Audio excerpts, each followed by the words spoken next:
Okay, time for the usual morning calisthenics. Let's stretch out a little bit. Got to make sure you're ready to go. Me. Testing 1, 2, 3. Testing 1, 2, 3. Just kidding, everybody. How's it going? Welcome to Caliber Corner Season 3, podcast number 187. It's Saturday morning. It's 8 a.m. in God's country, Nebraska. And today we are talking about 22 LR pistols and why they may be the best choice you can make right now for saving money at the range. For training, for overall utility, and why you need a 22 long rifle pistol if you don't have one. But before we get into that discussion, we're going to go ahead and let my awesome panel introduce themselves. Up on my top left over here, we got another fellow Nebraskan, Defense Dad. Defense Dad, what you been up to, brother? How you doing? Oh, good. How you been doing? And I'm doing okay. I'm still waking up right now. If I'm a little slurry, I apologize. We stayed up late last night playing Destiny 2 on the Xbox, but we're good. We're good. So you got a little channel over there on YouTube for people that don't know. What do you do? What do you have to offer people that want to come check that channel out? Oh, basically mine's geared, mine's geared more towards new gun owners. Yeah. Kind of help them get an idea of what's out there to buy and learn from the mistakes that I've made along the way, and hopefully get some good content and help people buy some cool stuff and save some money. Definitely. You do a really cool series called Budget versus Beauty, where you take two similar pistols or two similar guns, rifles, firearms, and you compare the two together, two different basically drastic price points to see, is it really better to spend double? What are you really gaining if you do that? And so we're all a bunch of cheapskates on this channel. We want to save money where we can, but we also want to get good stuff at the same time, Well, and it's kind of funny on those. I get a lot of comments on there that, that I must be a Taurus hater. If you pay attention to them, half of the time I like the budget gun, half the time I like the more expensive gun. It just depends on the gun. Yeah, certain features you might wish you had on the budget area versus the more expensive gun, and they just don't have it, or you got to spend more if you want a certain feature that you can't get on the budget gun. But for those out there who think I hate Tauruses, no, I've had several Tauruses. I like all but one, and that's because it fell apart. And that was my fault. I caused it to break. It wasn't even your fault. I stepped up to the line and it couldn't handle the prowess of Travis P11, and the gun just decided to spit out its internals. So there was a comment on that video. Is how you're cupping the gun while the mag fell out. There was nothing wrong with it. I'm like, I do an aggressive thumbs forward, grip on my handgun. So I don't usually. I mean, I kind of sort of cup revolvers, I guess, but so does everybody else. But yeah. Cool, man. Make sure you guys head over to Defense Dad's channel, check it out, go over there, like and subscribe, show a bit of love. And there's a lot of great content over there for you guys to watch. If you're getting tired of watching stuff, if you're running out of stuff to watch on Netflix or whatever, go check out our channels. We got lots of great playlists for you and lots of good content. All right. Back again for the first time. We've got a little Rich White going on. Rich, how's it going? Yeah. Where you been, man? I missed you, brother. What are you doing? Where have I been? My wife has had off every Saturday for the last 2 months, and we've been running all over God's creation out here in West Virginia the past few weekends. So she actually had to work today. So we aren't running anywhere. So I actually was able to jump in today. You said you've been on a couple episodes of House Hunters International the last couple of weeks. Is that right? No, we got a house picked out. It's just every got to get moved in. Closing date set up. Yeah. The people that are living there who were supposed to be out a month ago have decided, nope, we're not leaving. They finally got set in stone date that they have to be out by, and if they're not out that day at 5 o'clock, the sheriff is going and changing the locks on the house. Oh, the sheriffs offer those services? That is awesome. Yeah. So we don't have a constable service. Yeah, usually it'll be your constable service that does that, which they work for your local magistrate. We don't have that here, so the sheriff's office does all that, which, if you think about it, makes it even that much more official, because if the sheriff is getting involved and you don't get out and you give the sheriff a hard time, you're getting led away in cuffs. Anytime I've ever been in a situation like that, so the person leaves on the last day at the last hour just because they're still packing, they're still getting out of there. And that's not your fault. That's not your problem. But, I mean, that kind of thing can happen sometimes. I'm sure you guys they'll get out of there. You guys can get moved in and you can get your new man cave set up and go from there, right? Yeah. What's funny is the owner wanted us to close with them still in there. I'm like, that ain't happening, because I ain't making that my problem. Yeah, no, I agree totally. That's the last thing you want to have to deal with. So, oh God. Well, you're here, so you got a little show that you do. Tell us about your show. When is it, for people that don't know who you are, don't know what your channel's all about? What's the show called that you do? Yeah, we got 2 shows actually. Hey, there you go. Saturday night we do the wrestling show. That was started by me and Ellis, but when he started having his back issues and stuff, he had to drop out from hosting it. So me and Kingpin have been doing that on my channel Saturday nights, and we invite other people on. We've had Jason Stewart on, Guns and Barbecue, and Buck, Gunner and Grandpa, and we'll just sit around talking about wrestling. And we've actually done a couple of ones where we watched a pay-per-view and gave our reactions live to the pay-per-view we were watching. Like Royal Rumble and WrestleMania and stuff like that. Yeah, we did WrestleMania, both nights of WrestleMania this year. Yeah. And then we did the one AEW pay-per-view. AEW is the new promotion that's headed up by a couple of guys from New Japan and Cody Rhodes. Oh, cool. So, we did that one. And then we did 2 nights of WrestleMania. So, that was fun. I mean, it's cool because now you're starting to get crowds back, too, because of the COVID. They didn't have the crowds. The AEW show this past week on TNT, they had almost a capacity crowd in attendance. And it really makes a difference when you're watching wrestling to have that crowd reaction. In general, everything, whether it's local sports, you go to some high school sports or college or pro. It's the isolation it's enough. And I think we're ready to move on at this point, Yeah, the NHL is starting to let crowds in too now. And you watch a hockey game and that crowd just makes such a difference. And it really helps because they're getting ready to move into playoffs here soon. Well, you mean you don't like cardboard cutouts with an artificial crowd soundtrack inserted? That was Major League Baseball and the NFL that did that. Hockey, they just had the stadium empty and just were blaring in fake crowd sounds. It would almost feel like a practice, but you have a record on the line. That's what it would feel like. It's like that's how we practiced in high school, for crying out loud, when we were getting ready for the state playoffs and everything, because those were always in major stadiums. Like when we did in Pennsylvania, the state playoffs, we played in Happy Valley. If you don't know what Happy Valley is, that's Penn State Stadium. So we would practice with all these loud crowd sounds on our practice field out back of the high school. And the city championships were played in Three Rivers Stadium. So it was all these big stadiums. So that's what we did. We pumped in all this fake crowd noise so we could be used to it, because usually we played at South Stadium, which was just a high school stadium across town. So you might have 1,000 people, 2,000 people that would fill that stadium. Three River Stadium held 75 to 50,000, depending on how they had the stadium configured. Oh my God. Well, in Nebraska, we just go find a prairie and they bring some bleachers in and they paint some lines, and you got to avoid cow patties, when you're running with the ball to score a touchdown. That's kind of how we do it out here. We find a good cornfield that has been recently tilled, and then you go. Just kidding. Where I went to high school, you had to watch out for deer poo in the field. Ooh, that's People don't. I mean, deer poo is little pellets, but it is one of those in your face mask. It's nasty. Oh, God, I could imagine, or just swallow one. I mean, Jesus, good God, man. I know, right? People, I talked about this before. You talk to people from New York and places like that, and you tell them, "Oh yeah, we had deer walking through the streets of Pittsburgh." You're like, "Wait, what?" Oh yeah. Out here right now, it's the geese, man. The geese are just there. Oh yeah. Oh man, we were fishing the one time. Canadas are everywhere. You've seen pictures of Pittsburgh. Those double-decker bridges that come across from the south side across to the north side. We were fishing down there by the one that comes across to the north side, because that's where I live, was on the north side. A flock of geese flies by, and all of a sudden you hear a bong, and you look up and there's a goose just swirling down into the water. Stupid thing ran right head first into the bridge. Oh my God. Yeah, they're a little, when they're slow flying, they're a little bit awkward. I've noticed it. We will talk about guns here eventually, people. We're just warming up right now. Did I mention that today's episode is sponsored by SS Pond in Lexington, Nebraska? If not, you guys need to head over to Lexington, Nebraska, make a road trip.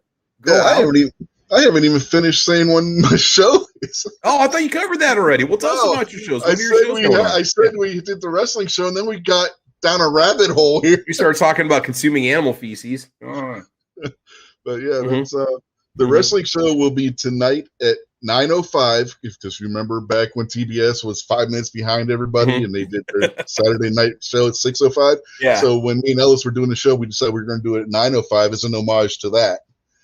And then tomorrow night on the Unloaded Media channel, same channel that we had the wrestling show, we'll do This Week Unloaded, and that'll be around 8:30 p.m. Eastern.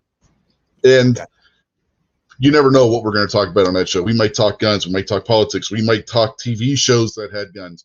Like you go back 2 weeks ago, I sent Rick in the question that he asked on his show 2 weeks ago that's going to get the answer today. And I wasn't expecting him to ask that question that weekend, because the next night on my show, I gave the answer to the quiz because we were talking about TV shows and stuff that had guns and movies that had guns and how accurate they were. And one of the shows I had scheduled to talk about was the anime Cowboy Bebop. Which was the question that was Rick. The question I gave him was, what is Spike Spiegel's main handgun that he carries in the show? And you can't talk about that show and not talk about what handgun he carries because it's iconic. Beagle or Corgi? I thought the show had a Corgi in it. It did. Yes, it has a Corgi. Oh, there's a Beagle? Yeah. No. You said, I think you said Spike Spiegel. Spiegel. That's the main character's name. Okay. I haven't. I mean, I'm familiar with anime. I have watched some, but Cowboy Bebop is one I need. I got the whole series on Blu-ray. My there you daughter go. A couple years ago for Christmas got me the show on Blu-ray. Gotcha. And if you look up there, let me see. You look up there. There's the action figure of the main character. Cool. Yeah, I usually usually they make figures off a lot of those series, especially now. There's so many options for things that, which is awesome. Cool, man. Yeah, I kind of gave away the answer to the quiz that I sent Rick in. Well, and I told him had to be watching and know at that time, you know. But that's like a little Easter egg you put in the episode for somebody. I told him Wednesday what happened, and he was just laughing. He's like, "Hey, that's cool." He said he got more people entering the quiz this week than he normally does, so it helped on that front. He was happy about that. So yeah. Well, that's good. Well, and that's a popular series. A lot of people have heard of it, so there's a good chance that a lot of people would know that answer to it. But and the thing with that show, even though it takes place in the future, it uses real world guns, and the Japanese animators did a very good job animating those firearms. Oh yeah, the Chiappa rhinos, right? Is that what you usually see in it? Is that what they look like? No, you have the main character's gun, which I don't know if I should. Well, you know what? You got till noon. He carried an IMI. He carried an IMI Jericho 941R. Yes. I mean, it's an iconic handgun. I mean, if you know anything about Israeli guns, that's the gun that became the Magnum Research Baby Eagle. Mm-hmm. They licensed that from IMI, and their first ones actually were made by IMI. They just put the Magnum Research name on them. Okay. I mean, and he had custom grips that had a laser in the grip.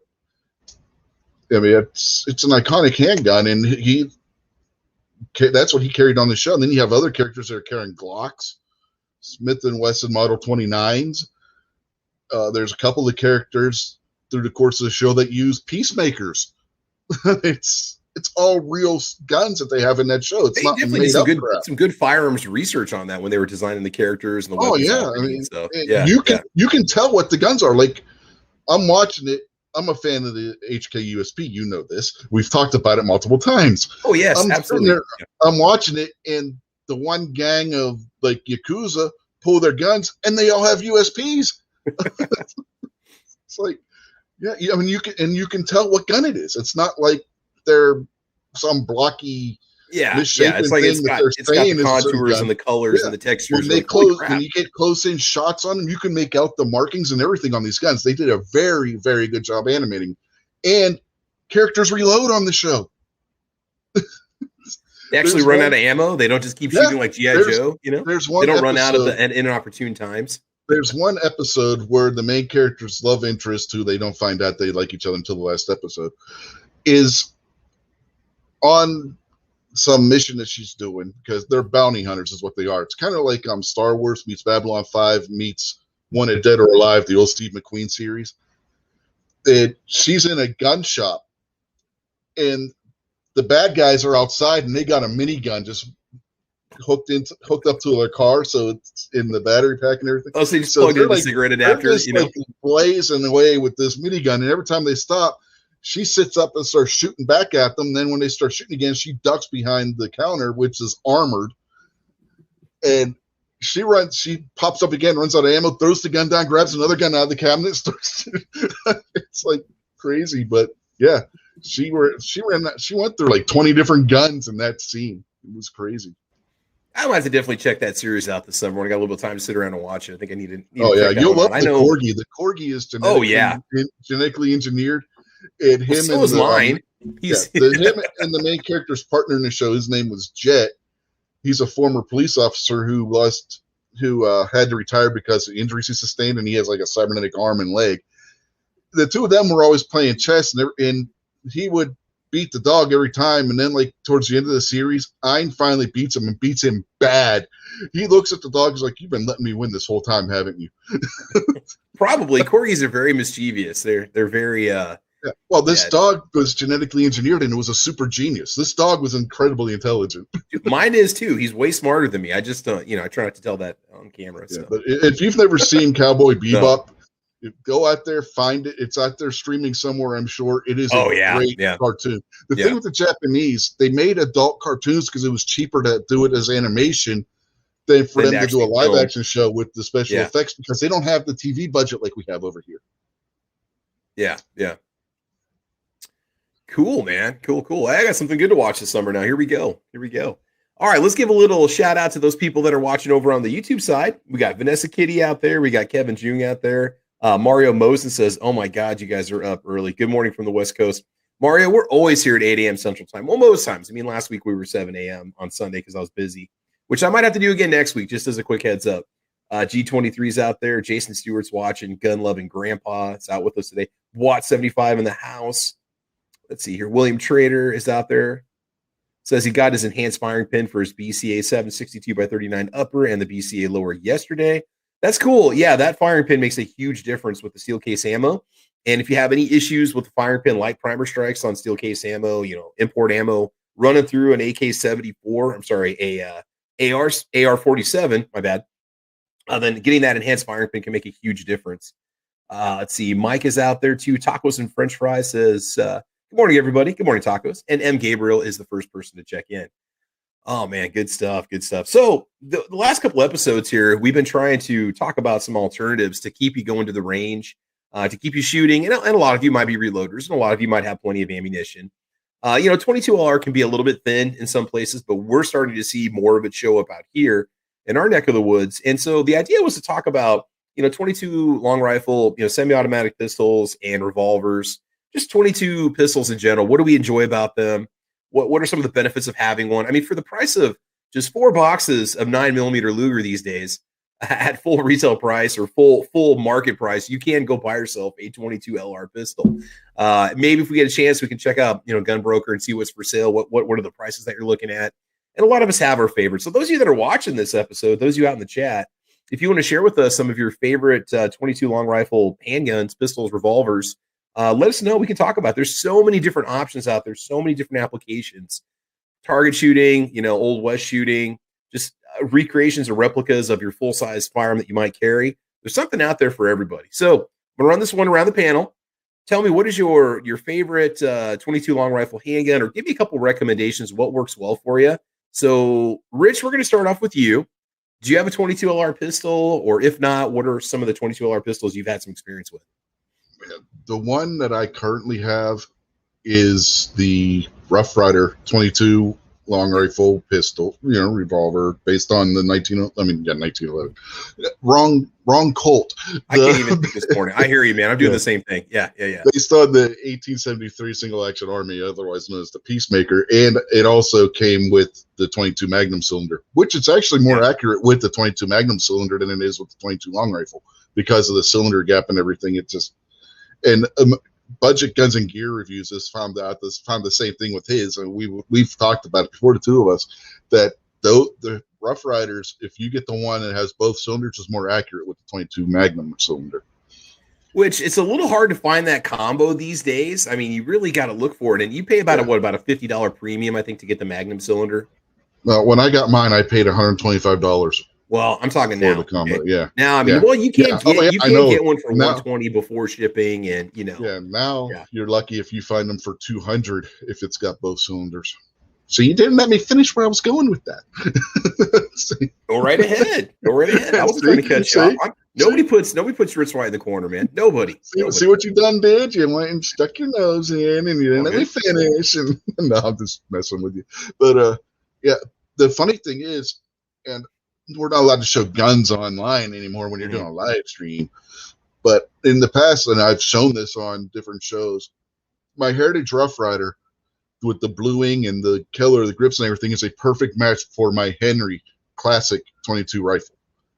It looks like they were a match set, and that couldn't be farther from the truth. I didn't even buy them at the same store, so it's like they did a really good job with those, and they're inexpensive. They're cheaper than the Wrangler.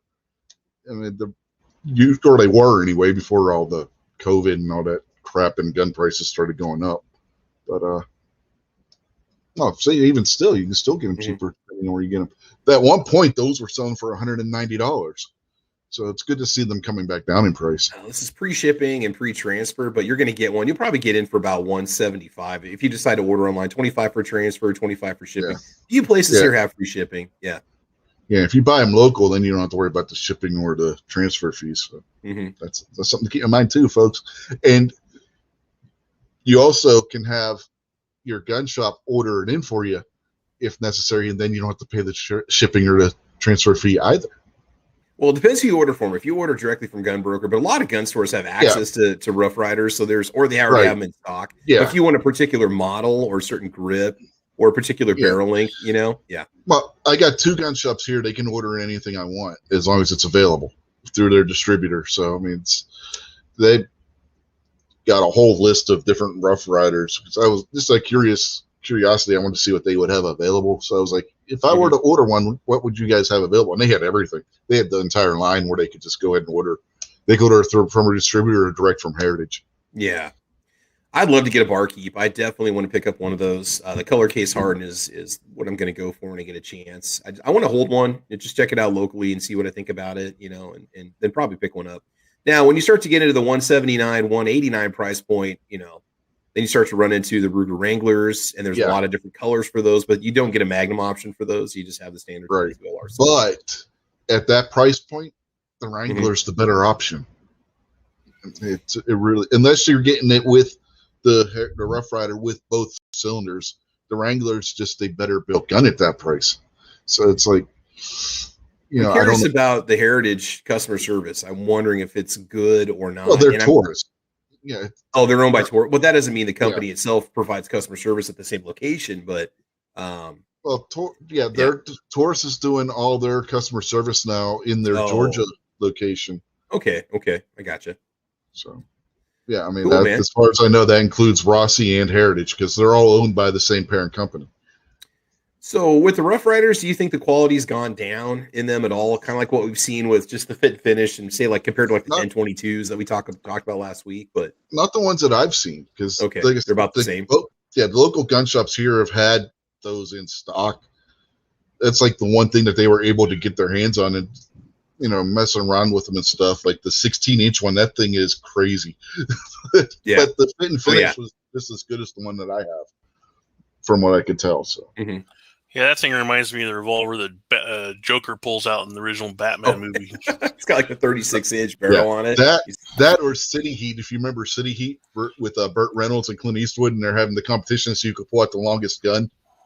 I haven't seen it. Oh God! I think I watched that when I was like 5 or 6. Yeah. Burt Reynolds is a private investigator, and Clint Eastwood is a cop back in the 1920s.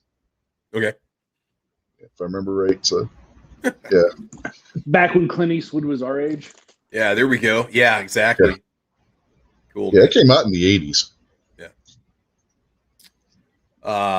So we're gonna go and move on over to Defense Dad. Defense Dad, what do you have for 22 LR pistol? Or 22 LR revolver pistol? What do you got? What do you like? Oh, I've got 2. So I've got my Ruger Mark I Standard, which is my favorite. And then we have the TX-22, which is actually my daughter's gun, which is a fun gun, but I much prefer shooting the Ruger. Yeah. The TX-22, for those of you who don't know, is the new Taurus 22LR. They came out about a year or 2 ago. We own one. My wife shoots one. She absolutely loves it. She qualified for a concealed carry permit with one. And they're great little shooters. I've got other family members that have them. And the only thing is with those, you got to look around because the price on them, like we bought ours for, I want to say, Defense, what were they when they had them at $249, $275? I think I paid $299. I think it was like $235 when I got mine. Okay, because I didn't pay much more than that, but I'm looking online and some places are selling them for like $349. Yeah, I wouldn't go there. I would pay under $300 if you're going to get one. They're nice because they've got a nice full size frame and feel, and they've got low recoil, and they did have issues with early production runs with having premature barrels that would wear out, or like either they would scuff and chip or something. There was something up with the early runs of them. I know Gizzard Gary had problems with his. But Taurus did cover that with lifetime warranty. You get your new barrel for it. So yeah. My next pistol, 22 pistol, will be a Browning Buckmark of some sort. Mm-hmm. I like those almost as much as I do the Rugers. Yeah, make sure you guys check out Clovertack's channel. Clovertack, he's got a lot of reviews for the Buckmarks, and he's a huge Buckmark fan. I do like the looks of the Bred and Neos. I think it's kind of sweet looking, but the Buckmark's been around for quite a while, and it looks like a really nice, and they've got different models and different types and different barrels you can go with and things like that. And then obviously you're talking about your Ruger Mark I. That's the one that you use in your thumbnail photo right there. Yep. Cool. Yeah, that was my grandfather's handgun. That's the first handgun I ever shot, and it's the first one that most of my family learned to shoot on. Okay, that's cool, including my daughter. Yeah, awesome. That's never leaving your family ever. Oh God, no! It's the fourth generation of people learning to shoot on that gun. Pass it on to the grandkids, man. Pass it on to the grandkids. All right, and Foos, what about you? What do you shoot for 22 LR? What do you guys have? I got the girlfriend and I. We have two 22s pistols. One is, I think it was already said, the Ruger Wrangler, and then that's the girlfriend's. And then I have, she shoots this one as well, but the Smith & Wesson M&P 22 that's actually made by Walther. Oh, okay. I didn't realize that Walther made that one. Okay, okay. They made the earlier versions. I think they've brought them in-house to Smith & Wesson, but mine, it's like, this is M&P 22 made by Walther on the slide. So it's kind of funny. But, it eats everything. The sights aren't the best on it, but it functions. It works. It just works. So that's what we have. If the girlfriend's migrated to 9, if she ever decides to go back to 22 for Steel Challenge or something like that, I'm thinking about getting her a Ruger Mark IV. Oh yeah, those are awesome, dude. They're cool. They got the little breakdown, almost like an AR-15. You pull out the bolt carrier group to clean it. It's so nice. Just because they just run well and they will eat anything and they function. So if she decides to go back to that for Steel Challenge, we'll get her something like that. But the only thing is she's a lefty, so I'd have to do something with safeties. Oh, okay. TX-22's got ambi, which is really nice. Gotcha. Yeah. Well, which I'm not sure if Mark IVs are ambi or not, but I'm sure there's so much aftermarket for the Ruger Mark series. There's something that'll work. But you're right, though, Travis. The whole Mark series is the gun's basically built almost like an AR. You got the upper that separates. Mm-hmm. The 4, I know a lot of people like the 4 better than the 1, 2, or 3, but it's just due to ease of cleaning. From what I hear, the functionality is the same. There's even a lot of parts that are interchangeable between the 4 series. It's really not hard to break down a Mark 1, 2, or 3 as long as you know how to do it. But the 4 is easier. I will say that. Well, so it's the standard now. Yep, even the standard uses that style of kind of upper lower with like the pin breakdown design. It's just like everything else. You could do everything as long as you know how to do it. But they're making everything simple and basically idiot proof. So it says here, ambidextrous manual safety can be converted to left side only with a washer. That works. But just so you know, Foos, just so you know, I put out a video on my Mark. I can break that down and put it together in 30 seconds or less. Oh, yeah. I wouldn't have any issues with the Mark III or Mark II, Mark I, or whatever. It's just, if it would be for her, like, I would, like, she started to get into the cleaning aspect of stuff, but she's going to get there soon to where she maintains all of her stuff. Sure. You got to put a vertical foregrip on that? Oh, absolutely. No, but like we haven't shot it. She hasn't shot enough to get to that aspect yet. Look at that. So it's a nice competition model. I could have bought one of those about a month ago. It was a Mark III for $400. Oh my God! Remember that's the one I told you about. Yes, the competition. Yourself? Well, I had just bought 2 guns that week, So for me, like getting this Mark series, like if I get one, I'd want to replace stuff because it would be a force steel challenge. So it would be, I don't know, it'd be different. I wouldn't just get a plain Jane one because I'd get like probably a cheap one and knowing I'll upgrade it. Mm-hmm. Oh, hey, man, you get one of the plain ones, and I'm sure Tandem Cross sells everything. You could almost build one probably from Tandem Cross parts. Yeah. TK, is that TK? There's so many companies out there that do all that stuff. Yeah, if it's TK, if it's the same company that I'm thinking about, I know people who are sponsored and get like wicked discounts there. So, hey Travis, not to interrupt you, but Kevin Jung out there has got a good question. I want to address the comments over on the YouTube side. X-Adam1 starting off, he says, I've got the Volkwarzen, which is a fancy Mark IV pistol. Yep. So easy to take down. Love it. Has a 2-pound trigger. Those are made in Iowa, aren't they? Yeah. Made in Iowa? I thought so. Kevin says, other than the TX22, why is the capacity stuck at 10 rounds for most 22s? A lot of it is because of you can't double stack them very efficiently. So you're stuck in a single stack into a grip. It just is. Especially whenever you go to compact size, there's just not enough room for vertical single stack rounds. Whenever you get into a full size, you could, like my MP22, it comes with 12. If I want to modify or buy different followers, I get up 15, 16, 17. But the way the springs and magazines are made, they're made differently than a normal 9mm handgun. Yeah. Right. Well, and even with the TX22 that holds 16, I'll tell you firsthand. I don't know if you noticed this, Travis, but it runs way more reliably if you load it with the included loader. If you use it by hand, they get kind of. You got to be careful because they get hung up in there. Yeah, it has like a little overstack method of staggering the rounds. It kind of pushes them off to the side, so they sit like a third of the round sits on top of the other round off to the side, and then stack like that. And that allows you to get that 16. Is it 16 plus 1? Is that what we run on those? Yeah.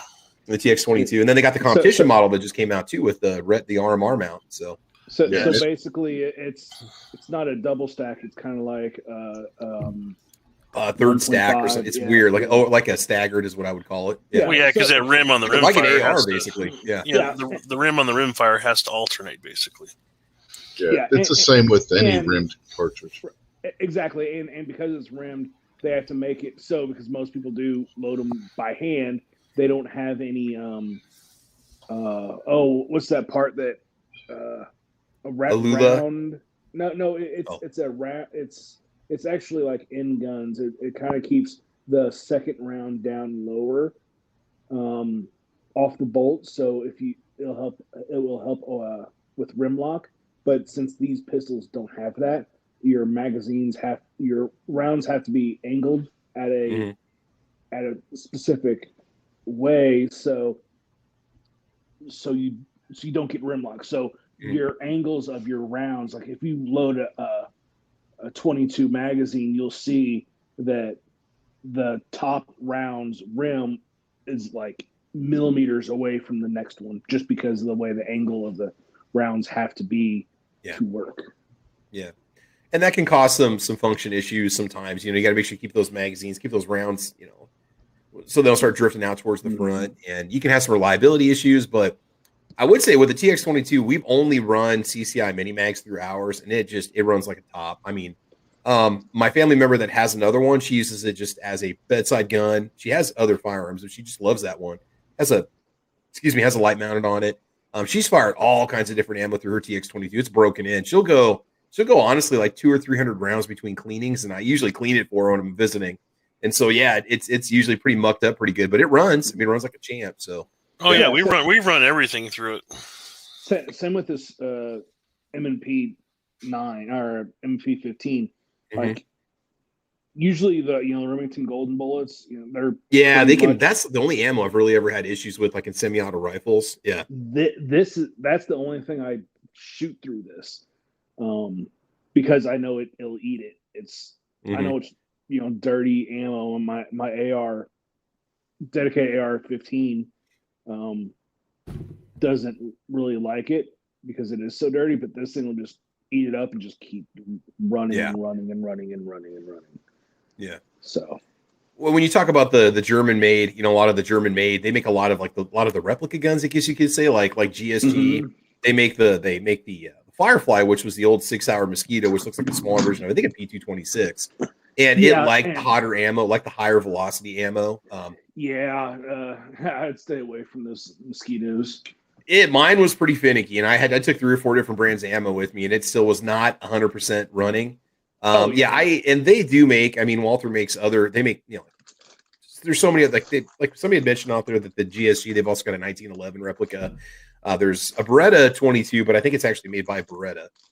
So I mean, you've got a lot of really cool options. That's what I like about it too, is the training aspect of it. The fact that you don't have to spend a lot of money on ammo. You can get a handgun that looks maybe similar to your carry gun, whether it's the Glock. Was it the Glock 44? I can't remember. So they're 22 LR. Yeah, that's why I got my M&P 22, because whenever I did it, I was competing with M&P 1.0, Smith & Wesson M&Ps. So I wanted a cheaper option. So I got that. And that's like all my competition guns are gone, but I still have that. Yeah. Because it is something cheap, easy to shoot. It's light. It doesn't low recoil for the most part. Can be. Yeah. Depends on the gun. Oh no, it's an aluminum slide. It's so light. Yeah, and going back to that, if you that was back when Smith and Wesson had their importation deal with Walther, where not only did they have Walther making that 22, because Walther's really good at making 22s. The Smith and Wesson was also importing the PPK for them at that time. Which you'll have a Walther PPK that's marked Smith and Wesson on it, because they have the Smith and Wesson import mark. I was about to say that those two companies worked together. This was what, early teens, I think. Yeah, somewhere around there. Yeah. So I mean, it's odd that they're competitors, yet they work together for mutual benefits. Yeah. Speaking of mutual benefits, we got Kingpin joining us. Kingpin, what's going on, bro? How you doing, man? Oh man, doing well. Good to see everybody. Thanks for the invite, sir. Yeah. So Kingpin, we're talking 22 LR pistols here. First of all, I want you guys to check out Kingpin's channel over on Odyssey and also over on YouTube. Has a lot of great videos that he posts. We're talking about the 22 LR pistols. Do you have a 22 LR pistol, or what? Do you have a preference, or what do you like to shoot? I'm gonna probably be the guy standing over here in the corner by himself in this conversation. I'm a huge fan of the 22 LR round. Okay, where it belongs in a rifle. The 22 pistol is a novelty item, and absolutely. And nobody that's serious would say anything else. So unless we're talking competition grade, Olympic grade, if you're going serious competition grade, that's you're kind of stuck in that caliber. You don't really have a choice, And when I saw Goose Top one, I did put that in my mind, and no disrespect to competition whatsoever, but that's a novelty. Absolutely, 100%, absolutely. For me personally, I would go 22 revolver. I think that would be a lot more fun. Like the bar keep. I love to have a bar keep. Yeah, me too. If I was going to get a semi-auto pistol, it would be for once a year to take to the range just to goof off with. I don't think that the recoil is an actual really good argument to make. Because I mean, honestly, handguns don't recoil that much. Right. Well, so sorry for interrupting. Go ahead. Oh no, go ahead, man. No, so my girlfriend, she's about $110, $115, so she's small. She's never touched firearms before, so I wanted to start her out with something that I know she could actually handle. I know she can handle a 40, 45 now, all that. She's capable of doing it, but I knew in her mind, she wasn't capable at that moment. So that's why we, starting her off with the 22 and letting her shoot that and letting her decide when to go up. Totally on her. And I'm pretty sure she's not going to go back to 22. Yeah, and I understand that. I kind of stand on Squib's side of things about the recoil, and I do understand, like we talked about the 5.56 and the noise. Defense Dad brought that up, how much louder that is, so that could be an issue. In your specific situation where you're talking about your lady, if she had some type of not resentments, but what's the word I'm looking for? She was hesitant about getting into messing with guns because, a little bit of the fear that she thought maybe noise and all that. I understand that. But for the most part, your average everyday person, you could put a 9mm in their hand and it'll be just. Oh, absolutely. And the first day she shot, she had a 9 in her hand as well, but she just wasn't comfortable with her own. She didn't trust herself enough at that time to stick with the 9. She wanted to make sure she could fully control the firearm before she stayed there. That's the thing. Yeah, and I totally get that too. Same with training. If no one's ever touched a gun ever before, and you want to get them used to, clearing it, racking the slide, doing stuff like that, yeah, okay. I still think give them a 9mm and they'll be just fine. I'm not knocking the 22 handguns, but I just think taking them outside of I'm gonna have fun with this toy of mine. Yeah, I just can't get there. As far as defensive use, they're better than a stick, but not much. Yeah, and you can watch. There's millions of videos all over the internet where a guy got shot with a 44 and it didn't do nothing to him. A guy got shot with a 308 round and it didn't do nothing to him. And then there's videos where a person got shot with a 22 and it killed him with the first shot. I'll just pop in from the dad's standpoint. So the reason I taught my daughter on the 22 handgun is, she was younger, and for her it was the noise. We shoot, even though we shoot outside, there's a metal overhang, and it echoes really bad. So if your kid is really sound sensitive or that sort of thing, but at the same time, even though I have a fair amount of other guns, every once in a while it is the fun aspect. Sometimes it's just more fun to go. In fact, the range we belong to, you're not allowed to shoot steel unless it's 22 rimfire. You can go put hangers out there with that. So if you want to shoot steel, it's kind of fun at some of the ranges. But yeah, I can see your point, Kingpin. But I do think they have their place and their use. Yeah, totally. I'm definitely not disregarding them completely. I'm just putting them in my specific category, the way I understand it and the way I feel about it. And I do like Foos's situation, 100% 22. I get that. Your daughter's situation with the sound issue, 100% give her a 22. Travis's wife wants to learn how to shoot, give her a 9mm and an AR 5.56. Oh, and she's done all. She just likes the TX-22 just to play. You were just next in line. That's why I picked. Oh no, it's all good. It's all good. Nah, she shoots a 9 just fine too, and a 40, 45. Yeah.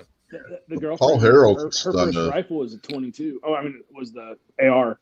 So yeah, rifle stuff. She's good. She even shot the M1 Grand. She liked it. That doesn't recoil much. I do have a question though. So Kingpin, with your outlook on it, how many 22 pistols have you shot? How many? I don't know, 3 or 4 or something like that. Okay. Maybe. Something like the last one that I shot was the Ruger that looks like the one you got in your thumbnail. And I was gonna steal it. After I pulled the trigger the first time, my best friend had it. I was like, dude, I'm stealing your gun. Make sure because this thing is so neat. I love it so much. It's so cool. So I was gonna say, because you get your hands on one, and you might want one. Well, no, and I agree with that. I think that they're fun to shoot, but now here's my point about enjoying a day at the range. Take 1,000 rounds with you and just spend a couple hours just blasting. If you have a reliable gun. Now, for the 10,000 other people that bought the same gun that you have and they can't get through a magazine without it malfunctioning, that's not going to be fun. Right. Oh, like if I'm like, let's say I want to go out and shoot 1,000 rounds today. I'm not going to take a 22. I'm going to take a 9 or a 40 or what, something like that for that. Because for my 10-20 for my pistols, they'll last 3, 4, 5, 600 rounds, but then you do have to maintain them because it's the rounds are dirtier because it doesn't build up the pressure to burn all the powder, and the you don't have jacketed rounds. You don't have. Yeah, I mean that you don't have the, if it is a jacketed round, those are your higher CCI stuff. Whereas the Remington Golden Bullets are the pure lead. It's a real soft lead. It's a dirty lead. It's gonna foul up your gun. If I'm gonna go to dump 1,000 rounds, I'm not gonna go out and dump 1,000 rounds of 22. Well, and I'll say this: if you're going to go out and shoot a lot of it, you want to shoot a jacketed round. You don't want to be shooting the Thunderbolt through your pistols that much. Those will run much more reliably through like a bolt action or through a rifle. With the pistol, with the way they come through, they'll just foul up your rifling inside your barrel, and then you'll have to really clean that. Yep. Yeah, I don't know if you guys have seen the series that Paul Harrell's been doing on survival guns. The video that he just released, it was either last night or this morning, I forget when, but I just watched it before coming in here. He was talking about how when he goes deer hunting, he carries as his sidearm, because he'll take a 45-70 as for deer hunting. He's gotten lost in the past when out hunting because it started getting dark and he couldn't find his way back to where his base camp and stuff was. So he carries a 22 pistol for that purpose in case he's out there and he gets lost and he has to have something maybe for a signal gun, or if he has to shoot a rabbit. If you've ever shot a rabbit or a squirrel with a high caliber rifle, you ain't going to have anything left to eat. So he carries a 22 handgun with him for that purpose if he has to feed himself because he gets lost out on his hunting trips. Because when he goes hunting, and he said this before, he'll go out in the middle of nowhere, he'll set up a base camp, and then he'll go walking off from the base camp, and he has had it happen where it got dark and he couldn't find his way and he got lost in the dark, and he's had to shoot like a rabbit or a squirrel so you have something to eat that night. Right, so but a lot of utility behind that one too. In that instance, it's you have to carry and you have a reason for that. Yeah, exactly. 22. Yeah, it's a niche. Right, but it's a small niche because, like, even your avid hunters, very few of them will go out in the middle of nowhere, set a base camp, and then hunt from there for, a week or whatever. Yeah, well, his point was that it's not just for, that wouldn't just be applicable for somebody that's a hunting. If you're out hiking or something, you come into that same situation. It's just another use that the 22 pistol has. Is all I was saying. If you're into that kind of stuff.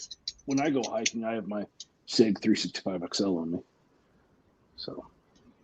Yeah. Hey, let's go ahead and let's welcome Squibliff. Squibliff's joining us this morning. Squib, what are you doing, man? What's going on?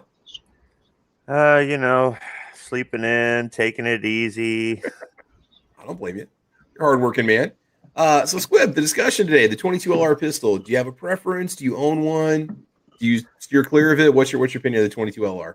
So, like, 22 long rifle and anything other than a long gun is kind of a novelty, and unless you've got something that limitation, like maybe you're elderly and you don't have a lot of hand strength, or the recoil or noise is an issue or something.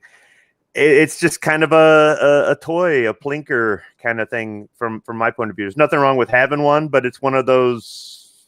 This is my range gun, or if 22 actually ever becomes cheap again. It is depending on where you shop. You can get good prices on it, but not for a lot of people. Yeah. Well, it stays cheap in the classic sense. Then it's the whole, well, I don't have a whole lot of money this weekend, I'll just shoot the 22. But otherwise, yeah, I mean, maybe in a revolver it might be kind of cool, but again, in a revolver, you have to have, you could shove anything through it and it'll work, but you got to make sure that, if you want to just keep shooting, let's say you want to shoot 1,000 rounds in a revolver, number one, you're going to be out there for 15 hours. But reload that. Yeah. Yeah. But you'd have to have clean ammo, just like everything else. If you're going to sit there and shoot a revolver or shoot a semi-auto, you got to make sure you have clean ammo, because people are like, oh, revolvers don't get fouled. Well, 22s, yeah, they do, because the Wrangler that we shoot, we go out there with the Remington Golden bullets, and halfway through, I'm sitting there, trying to scrub the cylinder so I could even get a round into that cylinder. How much is 1,000 rounds of 22 cheap stuff right now? Okay, we could get 800 round boxes of Federal at Shields for $64.99. 800 rounds. All right, here's the challenge then. You get yourself a 22 revolver, and you do a live stream of shooting all 800 rounds in one day. And I'll pay for the rounds. I did an endurance test on my Jimenez JA-22. I wanted to see how many rounds I could put through it before it started having issues, and I got to like round 120. And doing 6 or 7 rounds at a time, it was like a 3-hour filming for like a 4-minute video. It was ridiculous. I started at like 3:00, and I think I got done at like 8 because I had to do 8 rounds, fire, 8 rounds, fire. Then I do like a check about every 25 rounds or so. I would do a check in. I mean, it was ridiculous. I got through a couple hundred rounds, but it just took forever. Yeah. Yeah. I mean, think about a 6-shot revolver where you have to put each one in by hand. Got to take that plunger out. Yeah. See, I'm happy out at the range loading my black powder revolver, and that's even slower, Foos. That's so much more enjoyable to shoot. The smoke and the sound and the feel. That's just so much more worth the time, in my opinion.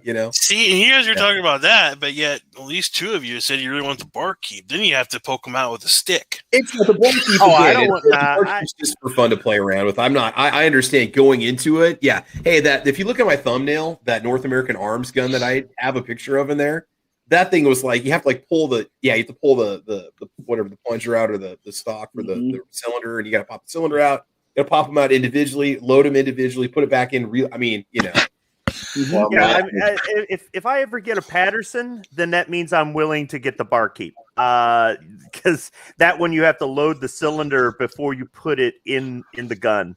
And then there's a couple other black powders that are like that, where they don't have the loading lever built into it, or it's just weird how they like the pocket models. Some of those are kind of, so at that point, yeah, I might be willing to go with the barkeep, but I was talking about like a full length, full size 22 revolver. Even then though, I've seen the comparisons between a couple of the different brands, and each one of them has like a strength and a weakness. But for me, the revolver would probably be more appealing if it's like you have to get a 22 long rifle handgun. Otherwise, probably the only reason I would get one is if my wife wanted it. She shot a Walther 22 and she liked it, but she kind of, I don't know. I'm not saying you're a bad person if you have one or you enjoy them. I just don't. Yeah. It just doesn't do much for me. I want to see those 22 LR Gatling gun. See, and me, I'm the opposite of you guys. I'm not big into revolvers. I'll admit it. But my daughter and I, with our handguns, also, I have to stop her because we'll be out there for an hour and a half, and I'm like, "Oh, it's time to go home." She's like, "Can we keep shooting?" I'm like, "Pumpkin, we just shot 400 rounds. We can't do that every time we come out right now." These children, they just don't understand. They don't understand. Kingpin, as a licensed certified Gatling gun technician, 22 long rifle would probably cause a lot of jams in a Gatling gun. I'm not saying you couldn't do it. I'm sure somebody made one or there's something, but one out there somewhere. I would think that it would start jamming. There's so many different places in the mechanism where something like that just couldn't hold up. Yeah, but just imagine. We would have to make him like king of planet Earth. Whoever could invent the fully functioning. It'd have like 30 barrels on it, and you'd have to have like a 55-gallon drum just getting dumped into some type of hopper constantly. Here you go, guys. Oh, that's weak sauce, though. That's a Gatling gun, but I'm talking about something that's got electric motor on it, man. Oh, you mean like a mini gun? Okay, I could probably work on an old one. I've never actually worked on a mechanical one, but the principles are the same. The modern ones. Yeah, it's instead of the hand crank, it's just driven by electric motor. Yeah, that's what I want. The ones that they fly around in the helicopters with. 22 LR minigun. We'll have to see if we can find one of these here. All right. GAU 22B. The full auto belt-fed 22 LR machine gun. So you'd finally have that. The politicians could say that a gun shoots 1,000 rounds a second. Here you go, practicalmachinist.com. Somebody's working on one for you. There you go, guys. A 22 minigun built by Halo Manufacturing. So yeah, I just see jam after jam after jam. Oh my god! So this is going to be the extreme side of the the whole minigun side of things. So I'm gonna have to see if this thing ever actually came to fruition. I don't know. I just like to hear that thing. That'd be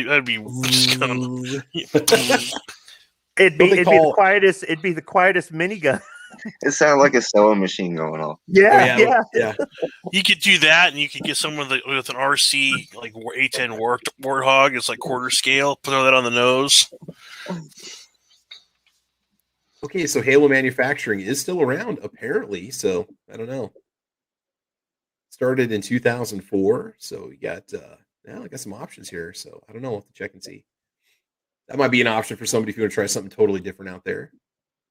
Heck yeah. Let's check out the comments real quick and see what's going on the YouTube side here. We've got, Contrarian 420 says the American 180 gent, Swarm of Angry Bees. Look it up. Yeah, it was on Forgotten Weapons. It was a 22 LR machine gun. I think it has like the disc magazine that sits on the top of it, and it was called like the Swarm of Angry Bees rifle or machine gun. Let's see here.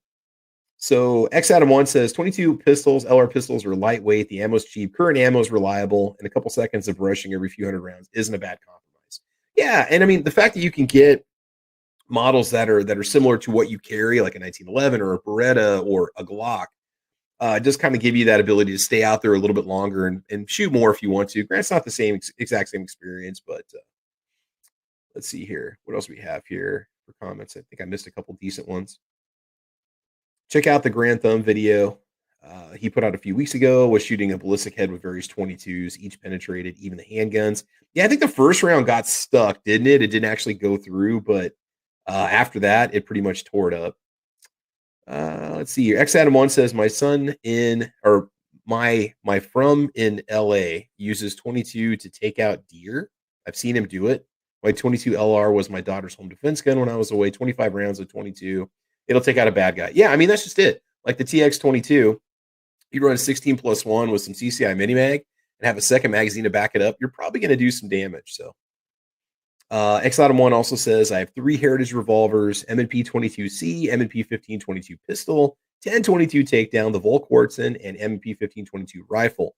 Never had any issue with any of them shooting any ammo type, and I shoot it a lot. It's a lot of fun. Okay, cool.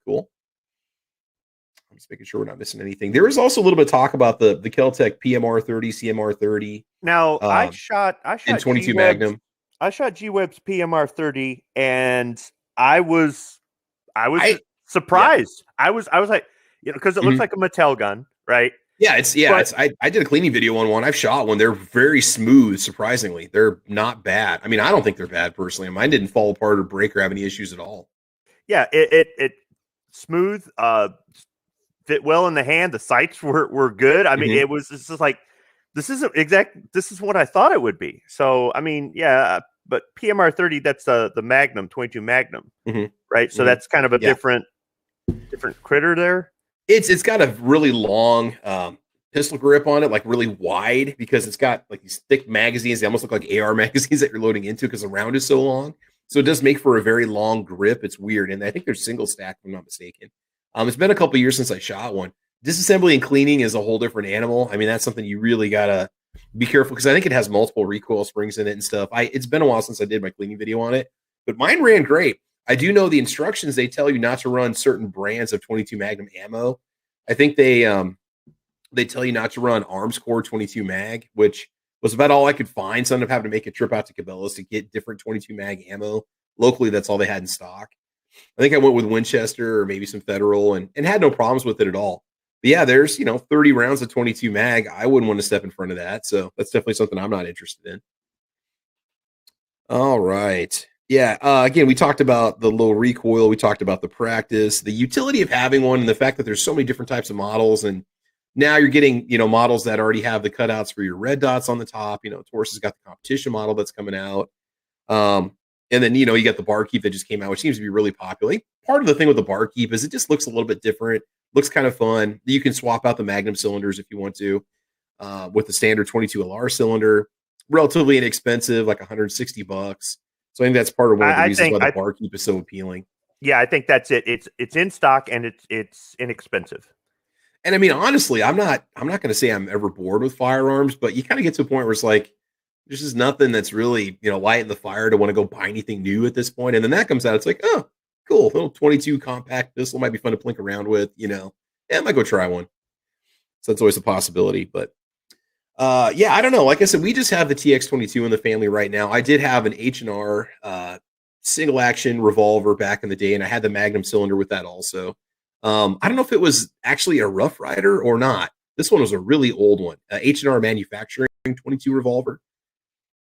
I'm not sure. Do you guys know if that would be the same thing as a Heritage Rough Rider? I don't think it had that safety on the back of it. I don't think it had any safety at all. It was a really old one. H&R, Harrington and Richardson? Yeah, it was an H&R. Different company. Yeah. I just couldn't remember because this was like 20 years ago when I owned this thing. But I've tested a lot of different 22s on the channel and I've had some issues. Oh, my favorite is the Jimenez JA22, which I converted into my zombie gun. That little sucker would just run anything. It was Defense Dad got to shoot it. You said other than the trigger being the worst trigger you've ever felt in your life, you know, consider having one around just to play with. I don't know. Defense Dad, you remember shooting that? The JA22? I might be away from the camera right now. But anyway, yeah, that's definitely a fun one. I ended up trading that in, of all things, for a high point 9mm carbine. So yeah, I don't know. It's cool. It was cool. I kind of miss it, but at the same time, it's like I had it for many years and it was fun, but it was just more of a novelty gun than anything. So I don't know. You guys made any recommendations for 22 LR? What would you say? What would you recommend people go out there and get?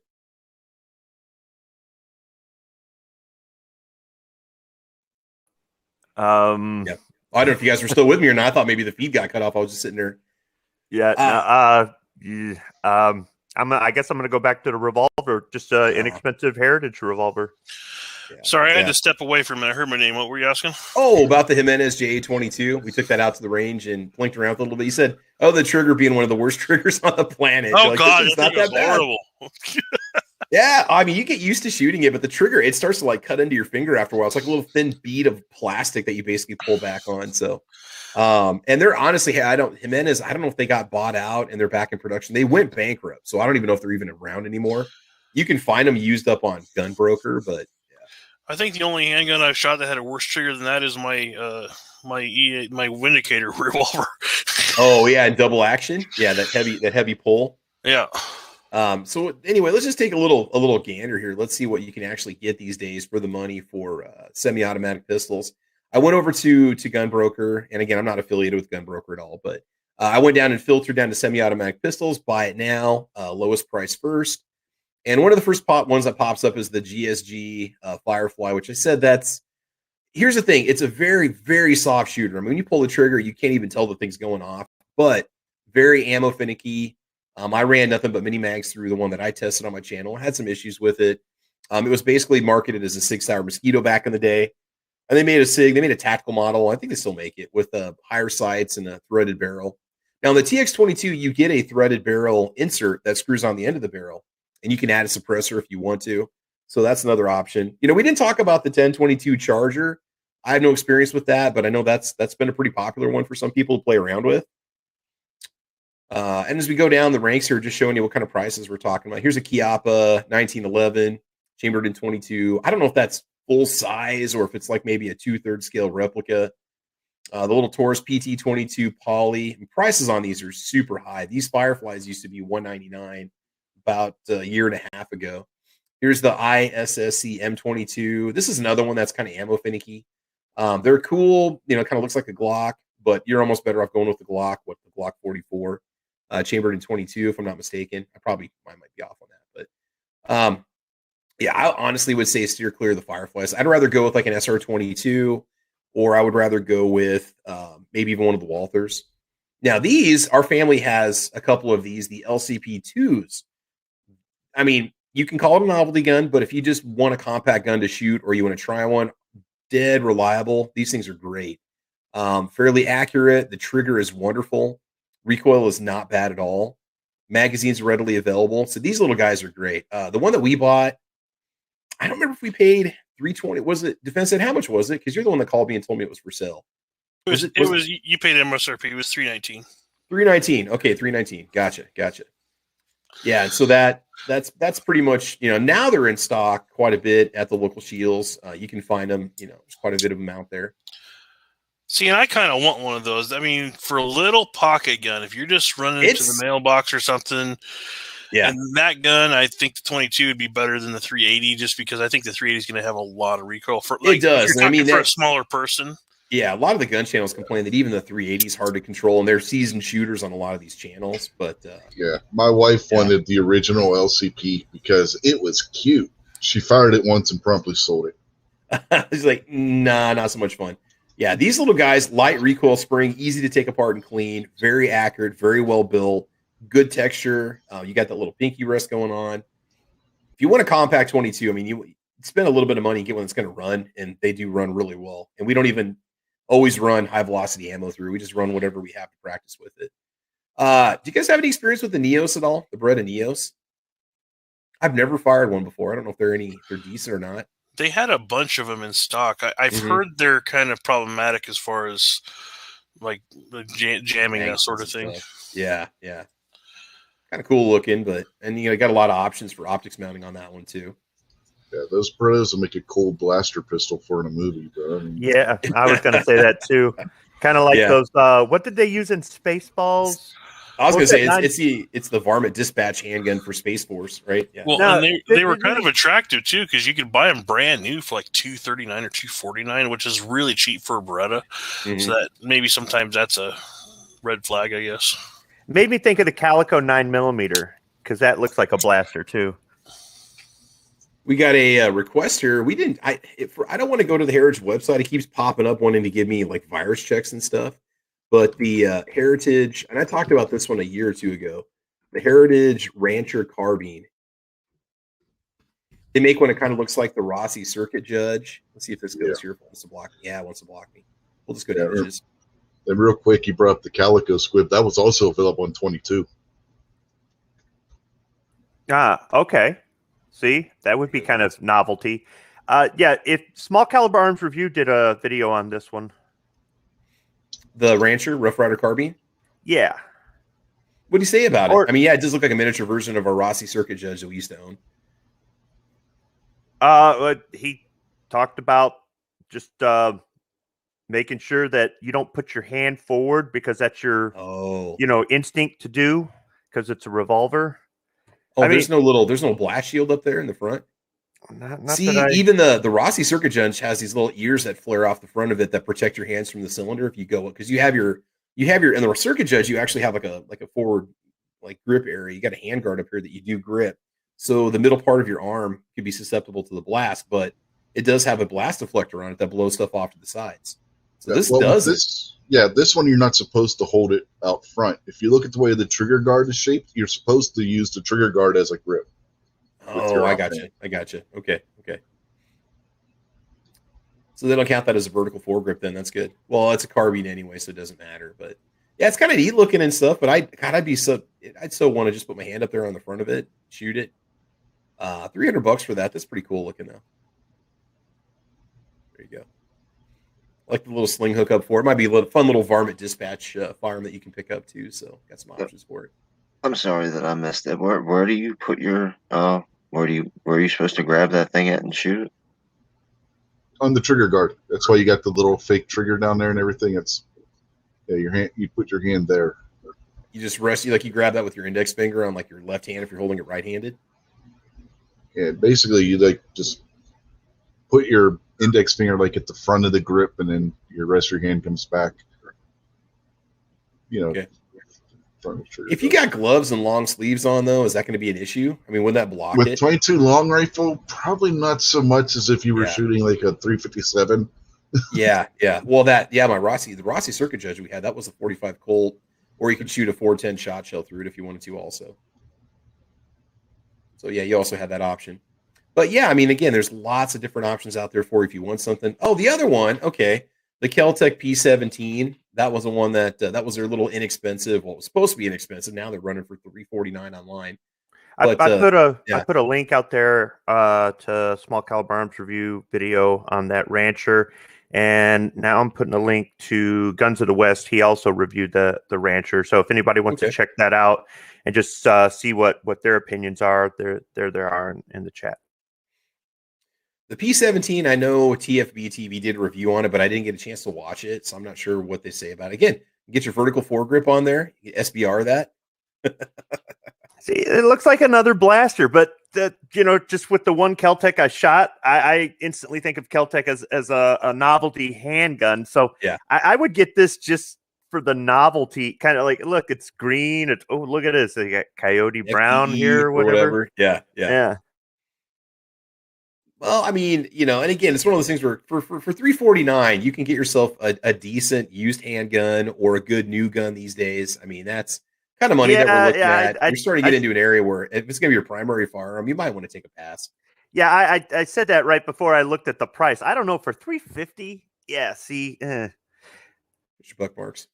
Now, see, this is a gun that's built for target practice or certain kinds of competitive shooting, the Buck Mark and the Mark II, Mark IV, things like that. I've never shot one of these. They shoot awesome, Squib. My understanding is that's what they're really. I mean, you could use it for home defense. You can use it for hunting, I suppose, but it's kind of purpose built. So the first time I shot a Buck Mark, it was about like the stainless one there. It was at a range event that I was taking place in, and we were shooting golf balls hanging on ropes from 20 yards, and you could pick them off so easily with that. It was the easiest shooting .22 pistol I've ever shot. See, if Snob were here, we could tell him that that's a good gun for him to alleviate his fears of snakes. Snake dispatch gun. Do not shoot snakes.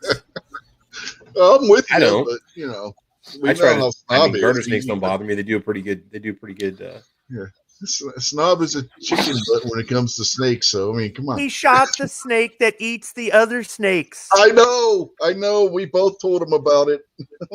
I was going to ask Budget to put him down for Moron of the Week.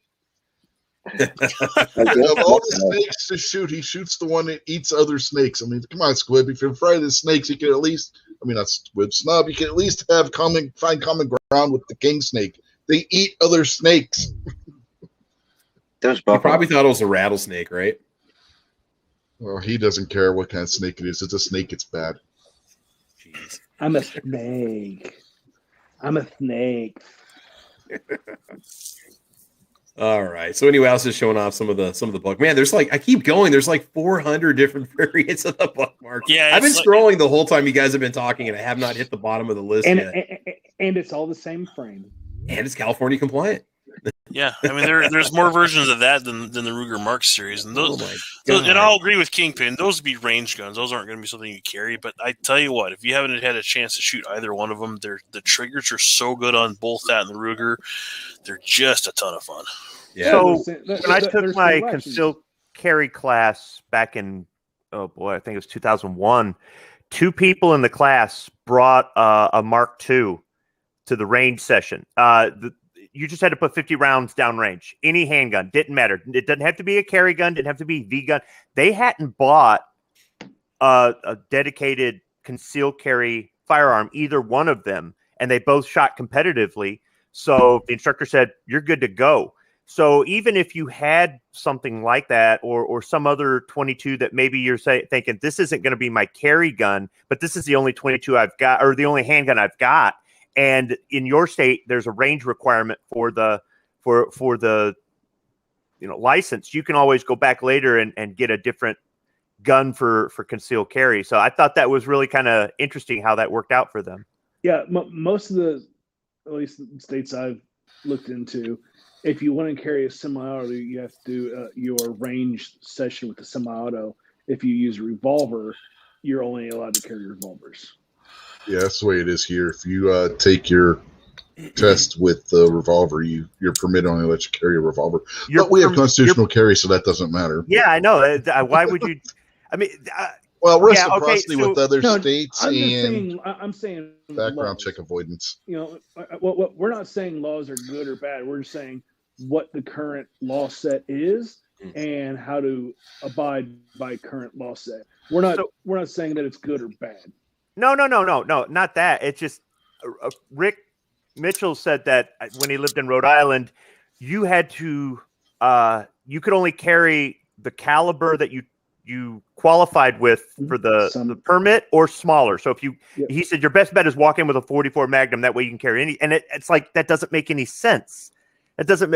Your permit is your permit. That's like saying, again, well, you went to driver's ed. You went to driver's ed in a Ford Escort, so you can only drive like a Ford Escort or something smaller. You can't ever drive a pickup truck.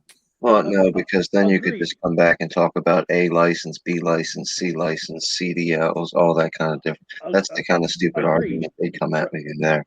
Right, and that's why I said we need to talk about, how to comply with the laws at that point. So we're not saying the laws are valid or invalid or stupid, good, whatever. It's just abide by the laws of the states.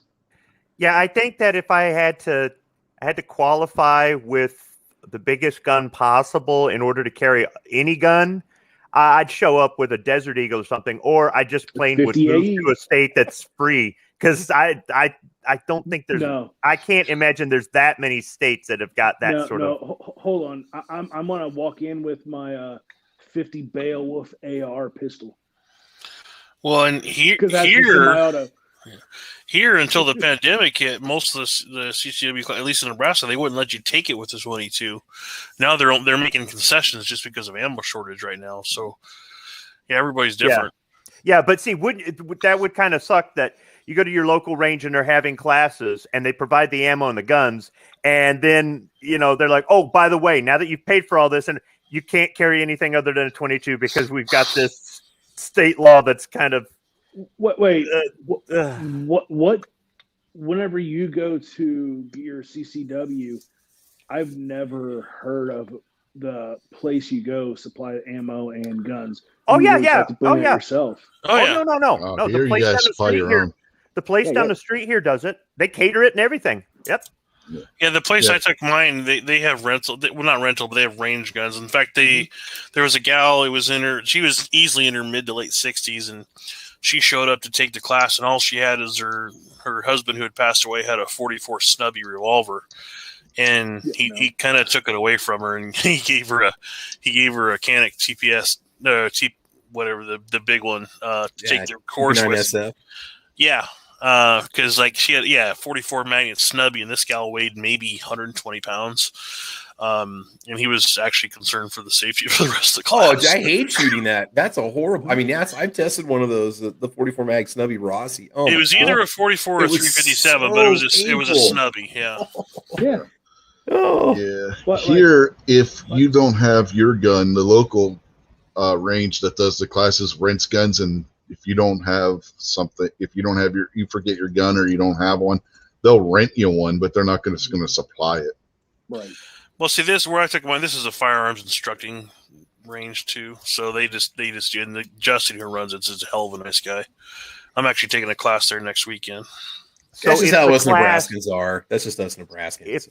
If the class is taught by a gun store that has a range, and at the range they rent guns, and they can block off a set of time and reserve one of their classrooms in the back of their range and do everything inclusive, including having catered food brought in, don't you think they could just simply go over to the counter, get one of their rental guns, get a box of ammo, and oh my goodness, it's all inclusive. Not like, well, you're going to pay for the food, you're going to pay for the class, you're going to pay for the ammo, you're going to pay for the rental, you're going to pay for the target. No, it's just all in one for $150, Yeah, but you're paying 150. Holy cow! Here it's only like $50 for the class. Yeah, your cheap class around here is $100. Yeah, I paid like $135 for mine. That extra $50, you're paying for the food. You're paying for the. Yeah, but it's all. Yeah, but for most of the people, they're new to this. They're clueless, and the all inclusive. It's nice. It's It's comfortable. It's, but yeah, most look, I could put a sign in front of my house. Concealed carry class is $99 and it's totally legal, right? I mean, anybody here can teach the class. It's kind of, I don't know. Sometimes I think that stuff is kind of a just as much of a novelty as a .22 handgun. Yeah, sometimes I forget how spoiled I am with the ranges we have access to here. Yeah. Yeah. Well, and I don't think the range you're talking about, Defense said, they don't even rent guns, do they? He doesn't rent them. He just has a lot of guns, and they teach all sorts of classes. This is the one that Masada UGEtube comes to, and he just, if he sees something that someone needs, he'll just lend it to him. So the range I'm talking about that's down the street, they were a small store. They made money like all the other gun stores here, had a nicer, bigger store built, made a bunch more money, bought the lot behind them, put in a range, and now it's turned into a really big thing. But their main focus is selling guns and ammo and holsters and stuff like that. If they take a newbie and they rent them some guns or they give them this class or do whatever, they're also in there pushing their product. Now that you're done with your class, let's walk next door to the store and let's show you a whole bunch of overpriced handguns. And then we're going to sell you ammo. And, so it's beneficial if you have a range or if you have a store and you're making money hand over fist and you invest it into a range or something else like that, you're going to see your sales increase.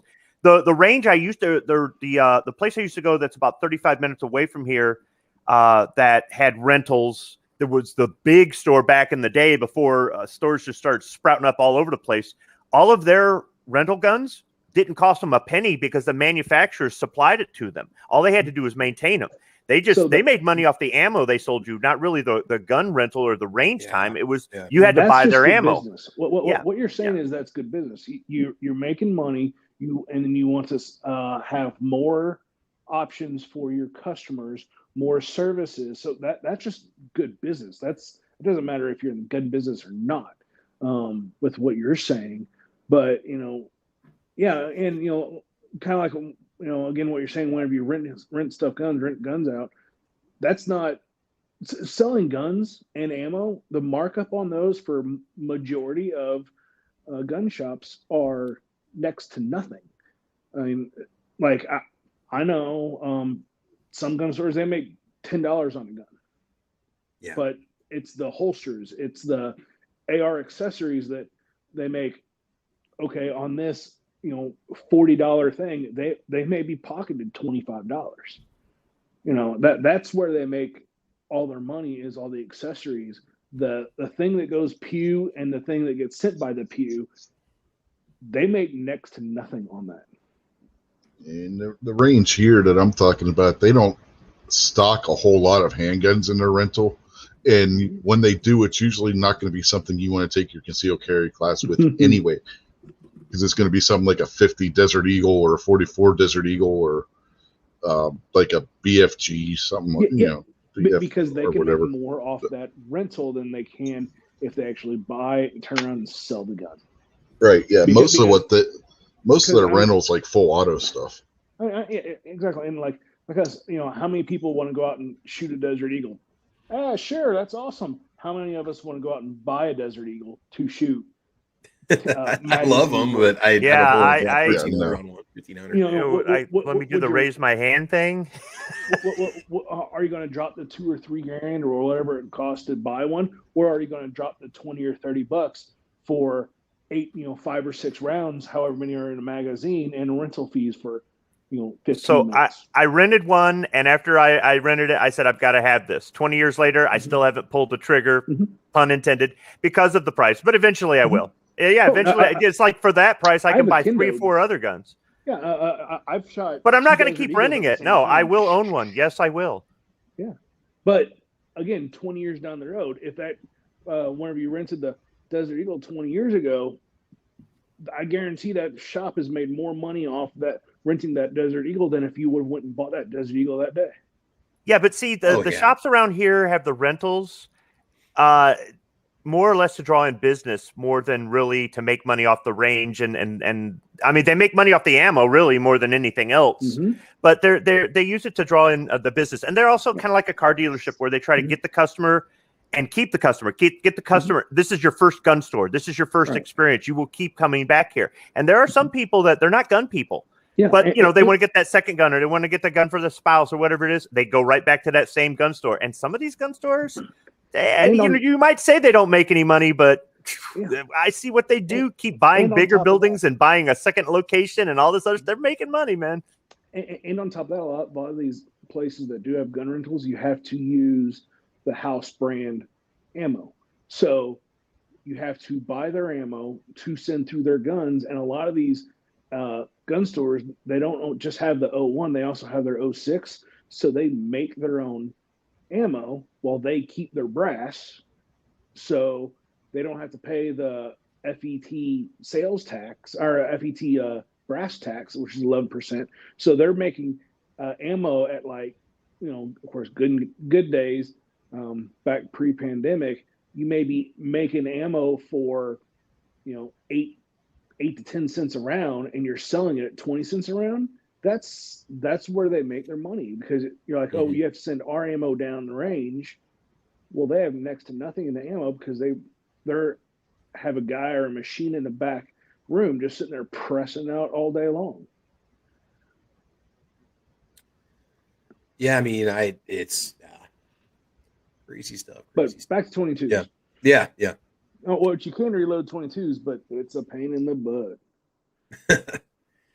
That's something I'm probably going to steer clear of. I don't know. I know you guys have talked about it before that you can do it, but the only reason I keep 22 brass is I could turn that into 224 diameter projectiles for the ARs. Gotcha. That's fun.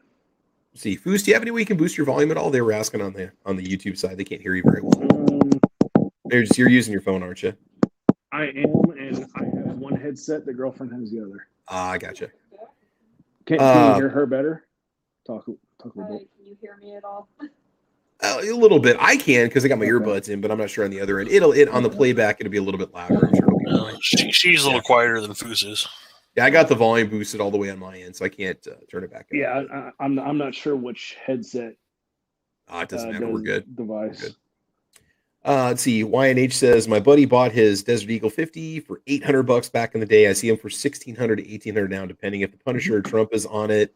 Yeah, they have special editions that you can buy. Yeah, that's the way I feel about my Lamat. Let's see. Now, like if you have a 50 AE made for a revolver and you shove it through a semi-auto, huge difference. The ones made for the BFRs is that what that is? No. I mean, I knew a guy there. He'd shoot 50 rounds of 44 mag, 50 rounds of 50 AE per day through his single action armies. But this is a guy who shoots a 500 line ball, which is like a 4 to 500 grain projectile at like 14 or 1500 feet per second out of a pistol to go hunting. So he has like $6,000 and $7,000 into single action armies to one single action army. Oh God. Oh, this is the guy that takes Cape buffaloes at 15 feet with a single action army through the skull. Not my cup of tea, man. Kingpin, you're gonna say something? Yeah. Yeah. Kevin Jung, I don't know if Squibby could touch on this kind of briefly, or if it's something that would be really long and complicated to talk about. But he's talking about swaging 22 to 223 is a great way to recycle. I was wondering if Squib knew anything about that. I've never done it, but I've seen a video on it where you take the 22 case and you form it into a 224 diameter projectile for 5.56 NATO or 2223 Remington. So to do it, of course, clean, and then you have to anneal all the brass because the brass is all work hardened. So basically what you can do is send it through your oven and do a self clean in your oven. Get the brass hot enough to anneal it. And then you clean it again, you de-rim it, which is basically like a size die. And then you have to pour your lead. Normal 22 case brass is about 10 grains. So you have 45 grains worth of lead. you go ahead and get that, and then you, of course, have to put that into, size that down into however many grains you want. Then you have to seat your core into your projectile, and then you have to form your nose around the projectile. So you have your tip, and then after that you have to finish off your tip, and then you clean it again, and then you're ready to load. So it's like a 13-step process. Like I did it, and I'm like, okay, I want to do 1,000 pieces. Like from the word go, I think it took me like 16 hours to do 1,000 pieces. That's without waiting for the machine to clean it, without waiting for the oven to go. That's just me sitting on a press or sitting in front of lead smelter smelting stuff. So it's very time consuming, but I had my AR doing 3-inch groups, 2-inch groups with homemade projectiles. It's kind of cool. Yeah, it'd be kind of a fun process to go through. I mean, like if anyone's ever reloaded and like the feeling of, holy crap, I just made this and I fired it. Oh my God, that's awesome. And especially if you make your own projectile, let's say, you smelt your own lead and you do that, you're like, oh, that's even awesome. Dude, the first time you get a 2 or 3-inch group from an iron-sided AR with a FMJ, or no, actually it's not FMJ, it's a hollow point that you made, it's freaking amazing. Like the thought of it is just awesome. I have rounds upon rounds. Like I got into it in 2012 whenever you couldn't find projectiles, and I bet you I have 8,000 or 9,000 of them that I've made. And I had. So when somebody's giving you a hard time about shooting 22 in a semi-auto at the range, you'd be like, "No, I'm reloading." Exactly. It could be. Yeah, there you go. But I mean, like, it's awesome, and I have less than a cent worth of actual material per projectile. That's what's kind of cool. It's next to nothing, because I mean, there's 7,000 grains in a pound, and I'm putting 45 grains worth of lead into each projectile. So that's hundreds and hundreds and hundreds of projectiles per pound. What do you got there, Travis? I think I'm gonna SBR one of these. This is the 22 Charger pistol, available in a takedown model, of course. Yeah, I was gonna say that. Are they all takedown, or is it just this one? There's two. Okay. There's two models that are takedown right here. One's $419, the other one's $599. This one's got. I kind of wonder if the ATF is going to reclassify that magazine as a vertical grip. Oh, shh! Don't go there. Don't go there. Is that the gun that Mr. Big Kid just did had in one of his 3 stinkiest guns video? Let me go check. That is pretty cool. Put your arm brace on the back of that. See, here's a gun I don't get. Why would you possibly want that in a takedown? It's like it's so small anyway. You pack it in like a shaving case, basically. Well, like so your woman can put it in her purse. Come on, man. Exactly. I bought the PC carbine, but they have the PC Charger. But then you have a takedown. It's a 4-inch barrel. I mean, why? You could store it in a smaller container, I guess. That's true. It's just that gun's that's a backpack gun without being a takedown. Now, isn't this just based off the 1022? Yeah. And the 1022 is a removable barrel stock out of the box. So yeah, there's 2 screws on the 1022 that let you swap the barrel out. So making a 1022 or something based off the 1022 receiver a takedown would probably not be a whole lot as far as engineering and tooling.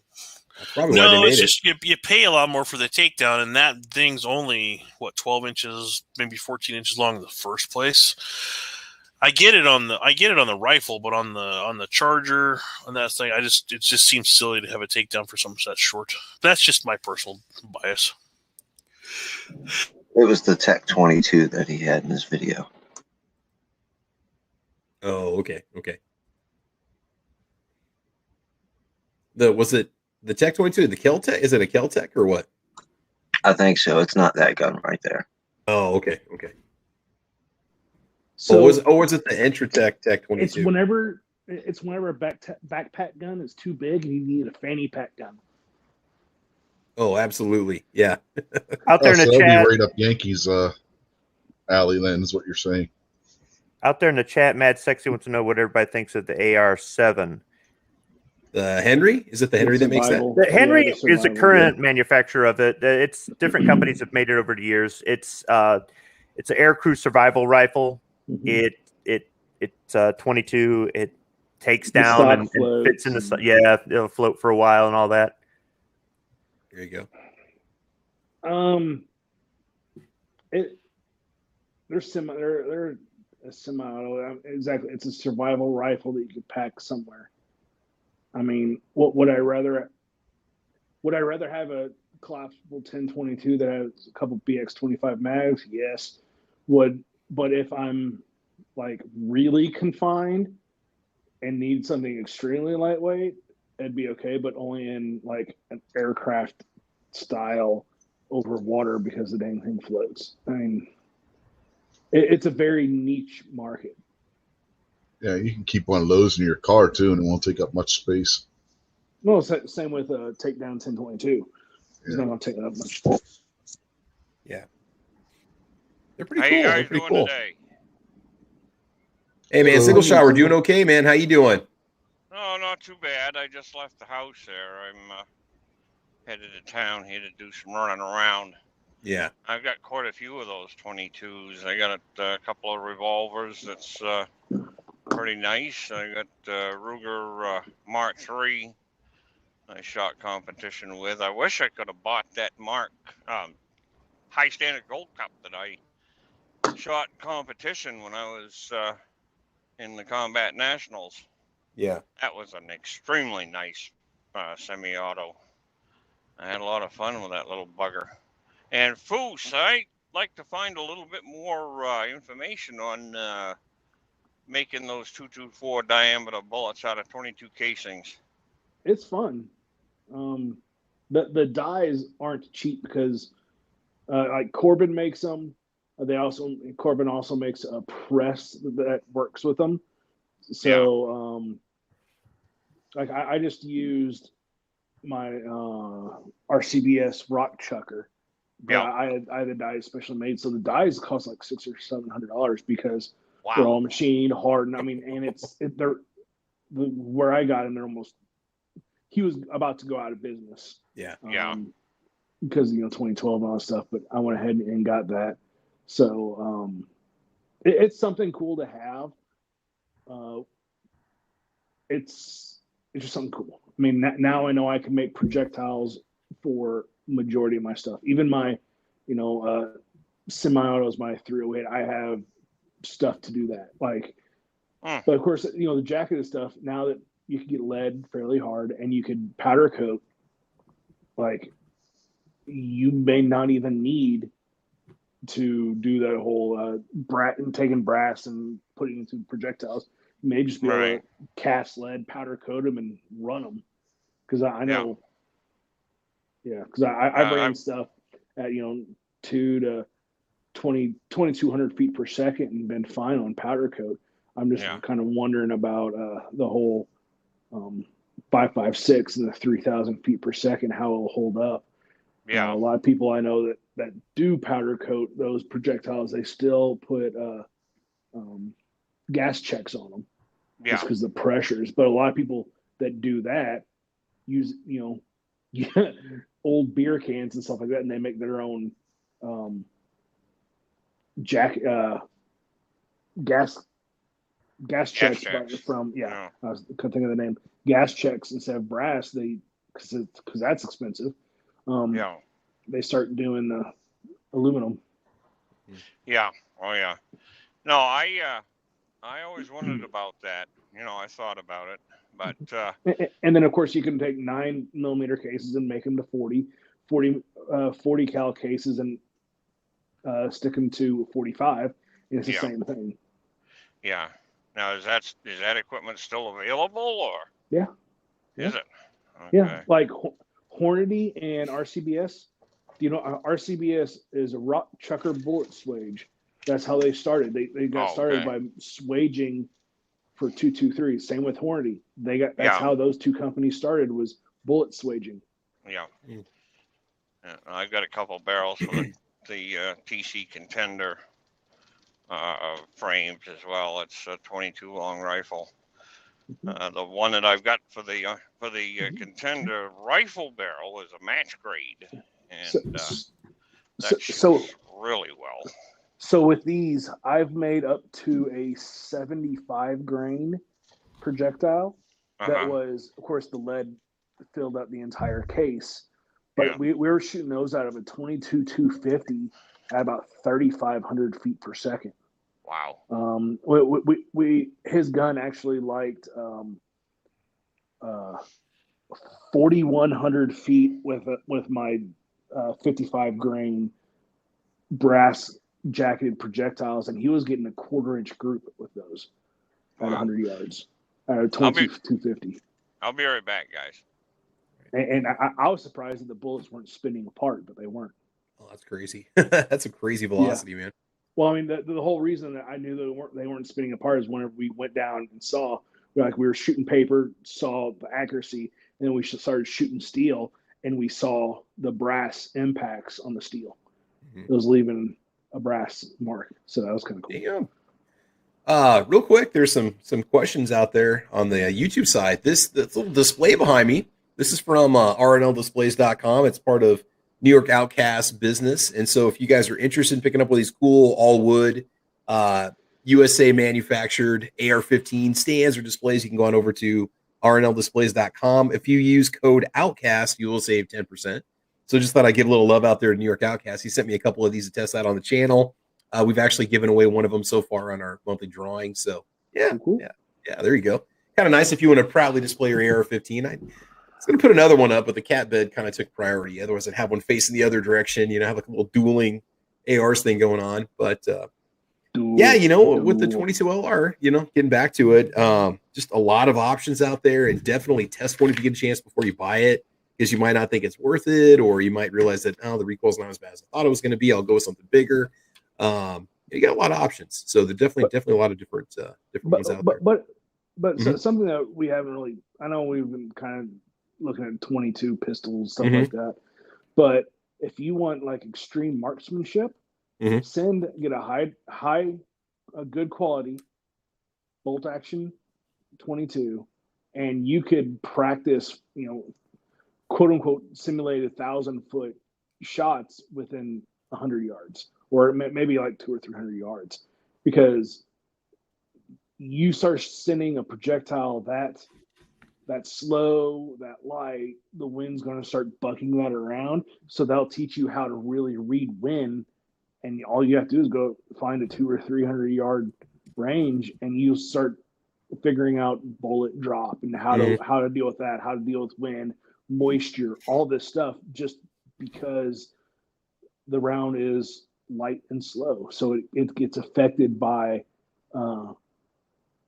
Mother Nature more than a 223 or 308 or something like that at those distances. So if you don't have your 1,000-yard range, but you want to start working on, playing with bullet drop and stuff like that, go out and get yourself a good bolt action 22 and start doing that. So like pure marksmanship, you can do a lot with 22s. Well, we got a question coming out here from the YouTube side, but William Trader says CCI Stingers are an awesome round. You should check them out. We shoot a lot of jackrabbits around here with that. Yeah, Stingers are great. Stingers and mini mags are two really good rounds that you can pick up from CCI that run well. We have a question about this one, and I'm not sure. I guess I haven't looked into this one. I did talk about this in larger calibers before, but questions about the 22 LR punch ammunition made by Federal. Are you guys familiar with the punch line here? Let's see here. Let's see. I think Plinkster did a video on it because he's the only one who can get it. Ah, okay. So it's a flat-nosed ammunition, 29 grain. I love a good punchline. I just can't think of one. I was going to think punchline. I was waiting for a joke to come out of it. Let's see here. Nickel-plated lead core bullet pushed at maximum velocities to achieve the deepest penetration through short barrel handguns. So whether you want to carry a 22 LR pistol as a backup gun, don't feel comfortable with centerfire pistols, or simply want to get more versatility, Punch makes 22 LR cartridge a viable choice. So maximum velocity for energy and penetration, 1,070 feet per second through a 2-inch barrel handgun, 1,650 out of a 24-inch rifle barrel. 29 grain nickel-plated lead core bullet. That's a pretty hot round. Projectile profile and composition is optimized for the deepest penetration through short barrel handguns. Okay. I just don't know that ammunition companies should be coming up with a new line when they can't even fill the orders for their existing lines. Just saying. This goes back almost 2 years. This was at the previous SHOT Show that people could still attend. I talked about this about 2 years ago. Oh, the 22 is going to 22 is going to be new, but they make the Punch, I think, in 9mm or 380. It's optimized for shorter barrel handguns, if I'm not mistaken. And this 22, well, yeah, but you're right though. I mean, this 22 is a new line from them, so it's not like, Oh, I might not screen share. I thought I was screen sharing this. Sorry about this, guys. Here, I'll screen share for you real quick so you can see it. All right. So this is the Punch ammunition. It's got the blunt nose on it. Looks like a 40. So personal defense round 22 LR. I'm not saying a lot of people have been killed with 22 LR, but if you're going to run a 22 LR, this may be what you want to keep in it just because of the power that it actually has. But I'd probably go with at least a 9mm round up for a self-defense weapon personally. But that's just me. Yeah, my wife used 9 Makarov's okay for me. Yeah, there you go. Yeah, my wife used to work in the ER, and she said, everybody knows the anecdote that the worst rounds that ER surgeons see come, 22, the wounds and stuff from them. My wife's like, yeah, that's absolutely true. People would come in being shot with a 22 long rifle, and they'd have holes in almost all their organs because those things will get inside your rib cage and they'll ricochet inside your rib cage and they will tear you up inside. Whereas you get hit with a 9mm or a 40-45, it's putting one hole in you. The 22 long rifle will put multiple holes in multiple organs. They're really nasty to be shot with, as it is. I mean, Yeah, I was trying to find some of that Punch online, and I can't. I mean, it's going to be one of those things where they did have it in stock at the local Shields, but I think it was a 9mm only. Has anybody had any luck buying directly from Federal? I hear they're in stock, out of stock, like anywhere else, and SIG is the same way. I don't know. I mean, I've not really looked into it myself. I kind of glanced at their site once. The prices are a little bit high, but they're not astronomical high. So, but I mean, if they're not in stock, what's the difference? Yes, I have known people that have in the past month or two found and was able to buy directly from both SIG and Federal websites. So Federal's asking $26.99 for 9mm Luger on their website, which is ridiculous because that was about a $10 box of ammo. Yeah, it's better than $40 a box, but it is ridiculous because it's really $13 a box, So they're going double, and I mean that could help. I wonder if they're doing this to kind of help the stores maintain their market price, because this is what we're seeing at a lot of places right now. $26.99 for a box of this. I'm not really seeing anything in stock at all, though. I'm just kind of glancing, and everything's, you can get some 380 if you want it. They have it in stock, $28.99 for 95 green full metal jacket. Which is about double. It's about $14.99, I think is what we were paying for a box of 50 rounds. Good Lord, that's almost as much as a box of a Underwood Extreme penetrator. Yeah. What else do they have available? This is interesting because I've checked it before. 10mm in stock, $39.99 for a box of 50. Let's check 22 LR maybe and see if they have anything available for that. Go back a little bit here. See where they keep the rimfire at, guys. 224 Valkyrie. Yeah, everybody's got that. go to the stores. I see that on the shelf all over. One. Nobody. No, what I mean is I see it on the shelves. Yeah. Nobody buys it. Yeah. I've got a couple boxes of it just sitting around. That Correction, I have half of a 224 Valkyrie. Yes, you just got to get your AR lower. Yeah. So this is $12 more than what we were paying at Shields for the same ammo. This one. Yeah, hopefully, once we get moved and everything, I'll be able to finally get the lower built. There you go. These are $64.99 for Shields. I have shot it once. I put it on my pistol lower. Oh, there you go. Well, if you ever make it out to Nebraska, if we can get it to you, I got a couple boxes of ammo for it I could give you. I've had it for sale for almost a year, and I got no takers on it. Even though I'm like half the price of the store price, nobody wants it. So you can get the big boxes of Federal. That's about it. I'm not seeing anything else for sale. Oof. Well, U.S. Nationals right now, they're I think it's Federal, or sorry, low cap Nationals going on right now for USPSA. You could buy 1,000 rounds of Federal at I think it's like 55 cents a round. Okay. But you have to be there in person. Ooh, so 6.5 Creedmoor actually in stock. What's that? If you want to go down to Talladega and go ahead. We got some 6.5 Creedmoor actually in stock, some 308 in stock if you want some Sierra Match King. There you go. So you can order direct from these guys. 308. Ammo is starting to come back in limited quantities. There was a YouTube video on this morning, and he said, it said something like, "Oh, ammo's not back, and Remington's not going to save us." So I'm like, you know what? I went to the local gun store the other day, and they had tons of Remington ammo in stock. That's all you could get for 223 is green and white boxes. Went over to the case, they had 40, they had 45. Okay. So it is Remington ammo is back. I don't care what anybody says. You just it's coming back. It's gonna help. Yeah. Is it going to solve the problems? No. Is it going to help? Yes. Helped a couple hundred customers the other day. So, yeah, go ahead, Kingpin. The video that you were watching where the person was telling you that the ammo is still going to me, what was he selling you? Oh, I don't know. Probably clickbait. I mean, it brings you a different viewpoint saying Remington's not going to save you. It's like, yeah, I just saw that it did for the first time. Well, 40 on the shelf in 3 months. Well, that's what I'm saying. Half of his video was really about commercial coffee or some type of carry insurance. He was selling something. Oh, I didn't even. Yeah, I watched a couple minutes of it, read the comments. I'm like, no. Yeah.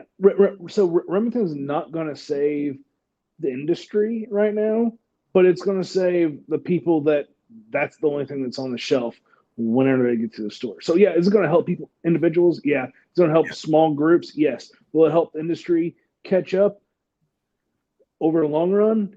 It'll help catch up. Fill back orders. Two ahead. But, but it's still going to happen. Like, so you're talking about back orders. If I was a distributor, I'd put in orders for every company. I'd put a billion round orders. Yeah. And as soon as the first one gets fulfilled, I'll cancel the other ones. So, yes, we have back orders, but a lot of those are going to get canceled. If people are like, oh, no, it won't. That's what happened in 2012. But once ammo started flowing again, a lot of orders were canceled because they wanted duplicate orders. They just wanted ammo. They didn't care where from. And once they got the amount they wanted. That's something with the industry. That's an industry issue that they need to fix. In the auto industry, you put in an order for parts for the assembly line, and it's in your contract. You've got to buy those parts, even if nobody buys your cars. And likewise, if you have a contract that says you're going to be able to provide this many parts in a year, you better provide that many, if not more, in a year, or else you're going to lose the contract. And then I don't think they have anything like that between these distributors or these big. Yeah. No, so like if Walmart has a contract with Remington to say we're going to buy 1 billion rounds of ammo a year, Remington has to make sure no matter what, they provide them with 1 billion rounds, but Walmart is stuck buying that. And it doesn't. I think if they had that, we might not have as many shortages. So what you're saying, something you said is totally different. You said contract. If an ammo manufacturer and distributor have a contract, yes. But if it's a back order, it is not a contract. Yeah, see, we don't fill any orders with the auto manufacturers that we supply parts to unless we have a contract, and it's a two-way contract. They have us by the a total different industry. Right, but what I'm saying is it's a fail-safe against shortages. It's a fail-safe against a lot of things, and it's also that security that says I'm going to invest into my business because I've got this 5-year contract. Whereas the ammo industry is going, we can't invest any money into the industry. Next year, everything might go back to normal, and then we're going to lose. And it's like, ugh. Yeah, ironically, those contracts you're talking about with the auto industry are one of the reasons why video cards are so hard to find, because the same chips that go into them are the same ones that go into car computers. And because of the contracts with the auto industry, they have to fill those orders before they can make the video cards. Yep, because the auto industry pays them millions or billions. And, the video card industry is a retail kind of thing. It's kind of like the people who always have the conspiracy theory that we can't find ammo because the government's buying it up. Yeah, the government's buying your 357 SIG and 22 long rifle. No, but they may have an obligation to fill government contracts if they make ammunition for the government at that factory. They may have to fill that before they do retail orders. They covered that the video card thing on the news yesterday, Rich, and I'll sum up the whole 2.5 minute segment they did on it. If you're looking for a video card, don't hold your breath. Yeah, that's pretty much it. Yeah, you got I don't know if you know Linus Tech Tips. He's one of the biggest the channels on YouTube. Yeah, computer channels specifically. He's set up a program where if you can verify that you're a gamer, he will sell you what he has been able to get from I think it was EVGA and for MSRP. He's taking a massive hit to try and get people video cards out of his own pocket. But people like that will remember, and whenever it's in good times or stuff's available, they'll go back to him and buy that. Yeah. People are like, oh, loyalty isn't a thing anymore. Company loyalty. Yeah, overall, no. But in niche markets, absolutely there's loyalty. There's company loyalty. Well, I'm just looking at the store. I keep talking about Shields. I keep going back there because they're not jacking us on ammo prices. And they even said themselves, when Defense Dad and I were in there, they said, look, this department, we're all hunters, we're all shooters, some of us competitive.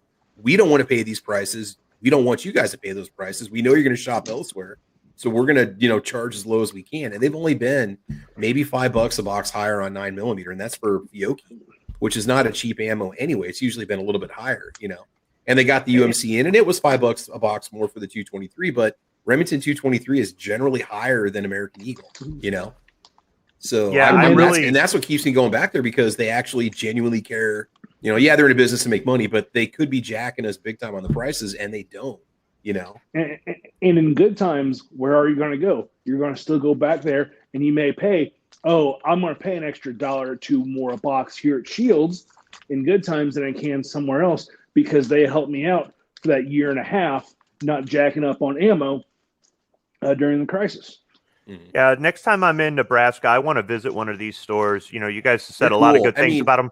I go shopping online, but they don't ship ammo, so it's kind of like It's kind of like when I went down to Knoxville, and I'm like, I've got to go to an Academy Sports. Everybody talks about Academy. I've got to go check one out and whatnot. So I've got to check out this store. But we've got. Is there one here? I think there's one right there in Papillion. Yeah, there's 8 miles away. Sweet, we're gonna hit a Shields. I know, but it's 45 minutes away. Hey guys.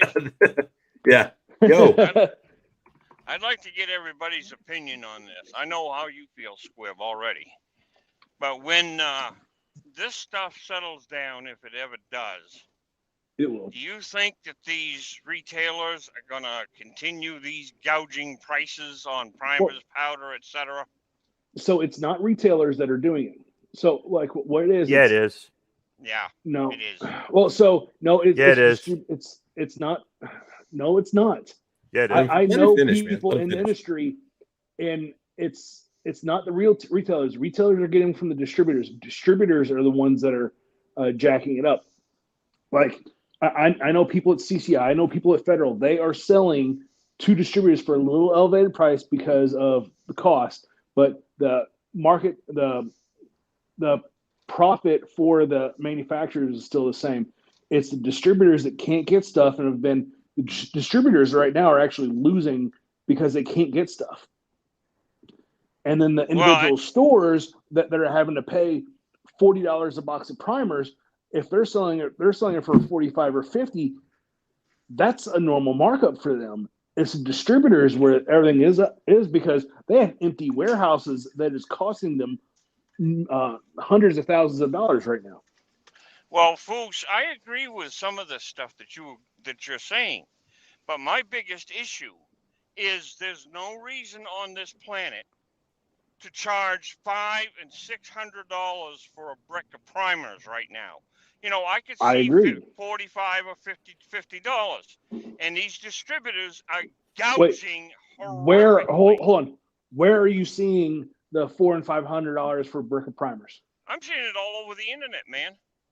Yeah, where? Like, I would go off a gun broker. The biggest one is Gun Broker. That's the biggest. Yeah, the reason you're seeing these prices is Gun Broker is I already have it, and you want it. I'm going to charge whatever I want to charge as an individual. I am not a company. I am not a retail business.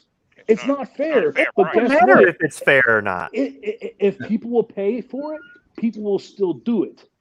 Yeah, Gun Broker is the firearms equivalent of eBay. You see the same thing on eBay with video cards. Video cards right now are going for 5 times what they should be. If you want to see the price of primers, go back down to normal. Quit buying primers. But I want to shoot. Okay, then you're going to pay the price. Then you're going to pay for it. That's not fair. Okay, well, you're going to have to make it. We all have to make decisions. And you know what? Life isn't fair. Get over it. I'm not buying. You know, exactly. Don't buy it. Like I got 10,000 primers at 60 cents. All right, 60,000 or $60 brick. So double what they normally are. Yes, I got them in a trade. Did I pay extra for them? Yes, but what I traded was also elevated, so I'm still down to 30 cents a box of primers for those. If like long time ago, I said I'm not going to pay over $50 for a box of primers, and I haven't. You know, we all have our limits on what we're willing to spend on this stuff. If it's a little bit more and you go, not a big deal. Like I bought some ammo as a gift for somebody, and I paid these stupid prices. It was a gift for somebody. It wasn't for me. Otherwise, I wouldn't have even spent the money. But see, the reason I say it's not the distributors is I go to one store and a box of 9mm is $18. I drive a couple miles away to another store. The same box of 9mm is $40. You're going to tell me that's a distributor? It depends on contracts. It depends. Like Shields, I guarantee they don't go through a distributor. I bet you they go straight to the company. They're contracted with Fiocchi. They have an exclusive line that when they get the Fiocchi Target Max, that's made just for them.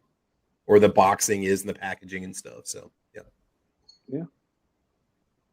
But the thing is, we're our own worst enemy when it comes to this. Nobody likes the high prices. Nobody likes the low stock. But we are part of the reason. We're not the only reason. Yes, there's all the new shooters and all that garbage. But if you keep going out, if you keep insisting that if you don't go shooting this weekend, you're going to have a stroke and kill over, then you're going to keep paying these prices.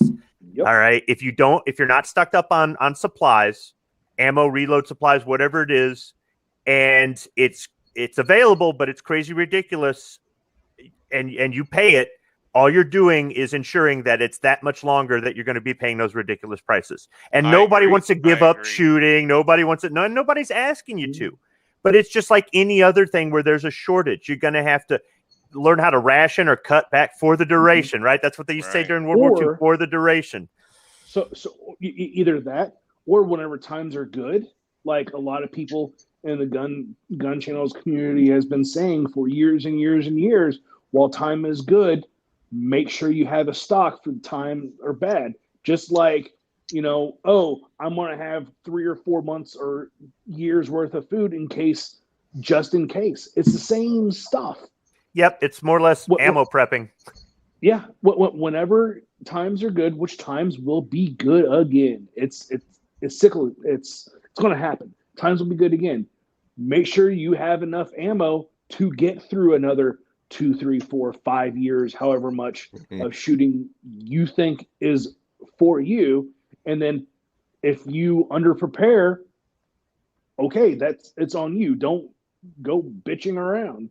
Sorry for the cuss word, but right. you know, I have enough to shoot this year without the 10,000 primers that I bought. You know, because at first I was like, I want to make sure I have a full year's worth of shooting supplies on hand. After this, I'm going to have 4 years of shooting supplies on hand. You know, it's however much you have to prepare for, however much you want to shoot for however long you think that you need, and it's up to you. And if your estimations are wrong, then they're wrong. Then you have to plan. And then as it gets in there, you know, instead of going out shooting 200 rounds every week, shoot 100, you know, shoot 50, dry fire, do other stuff. There's so much pent up demand for stuff that's still going on, and there's still a big shortage in the labor force right now. I'm working so much, I don't have time to go shooting. So, I mean, if you guys have got plenty of free time to go shooting, hey, good for you. I'm not mad or jealous, but dude, I ain't even got time to go. If I wanted to, I keep tripping over boxes of ammo in this house. Okay. The stuff is stacked up and in the way. I'd love to get rid of it, but I ain't got time to go and throw lead down range because I'm too busy working. Nobody's for the range. Nobody's haven't got time for the range. And for me, you know, talking about boxes, you know, tripping over stuff. If I want to, I could probably go out and sell half to 2/3 of the ammo I have, and probably put half down on a house. Yeah, I know. I was kind of thinking about doing that. You can live in a couple ammo boxes if you duct tape them together. I mean, just you know. I was thinking about selling. I was thinking about selling some ammo and then paying off a credit card. Yeah, I mean that's another thing is money in a bank account. So with firearms, think about it as a bank account you could play with, or a stock market that you could actually play with.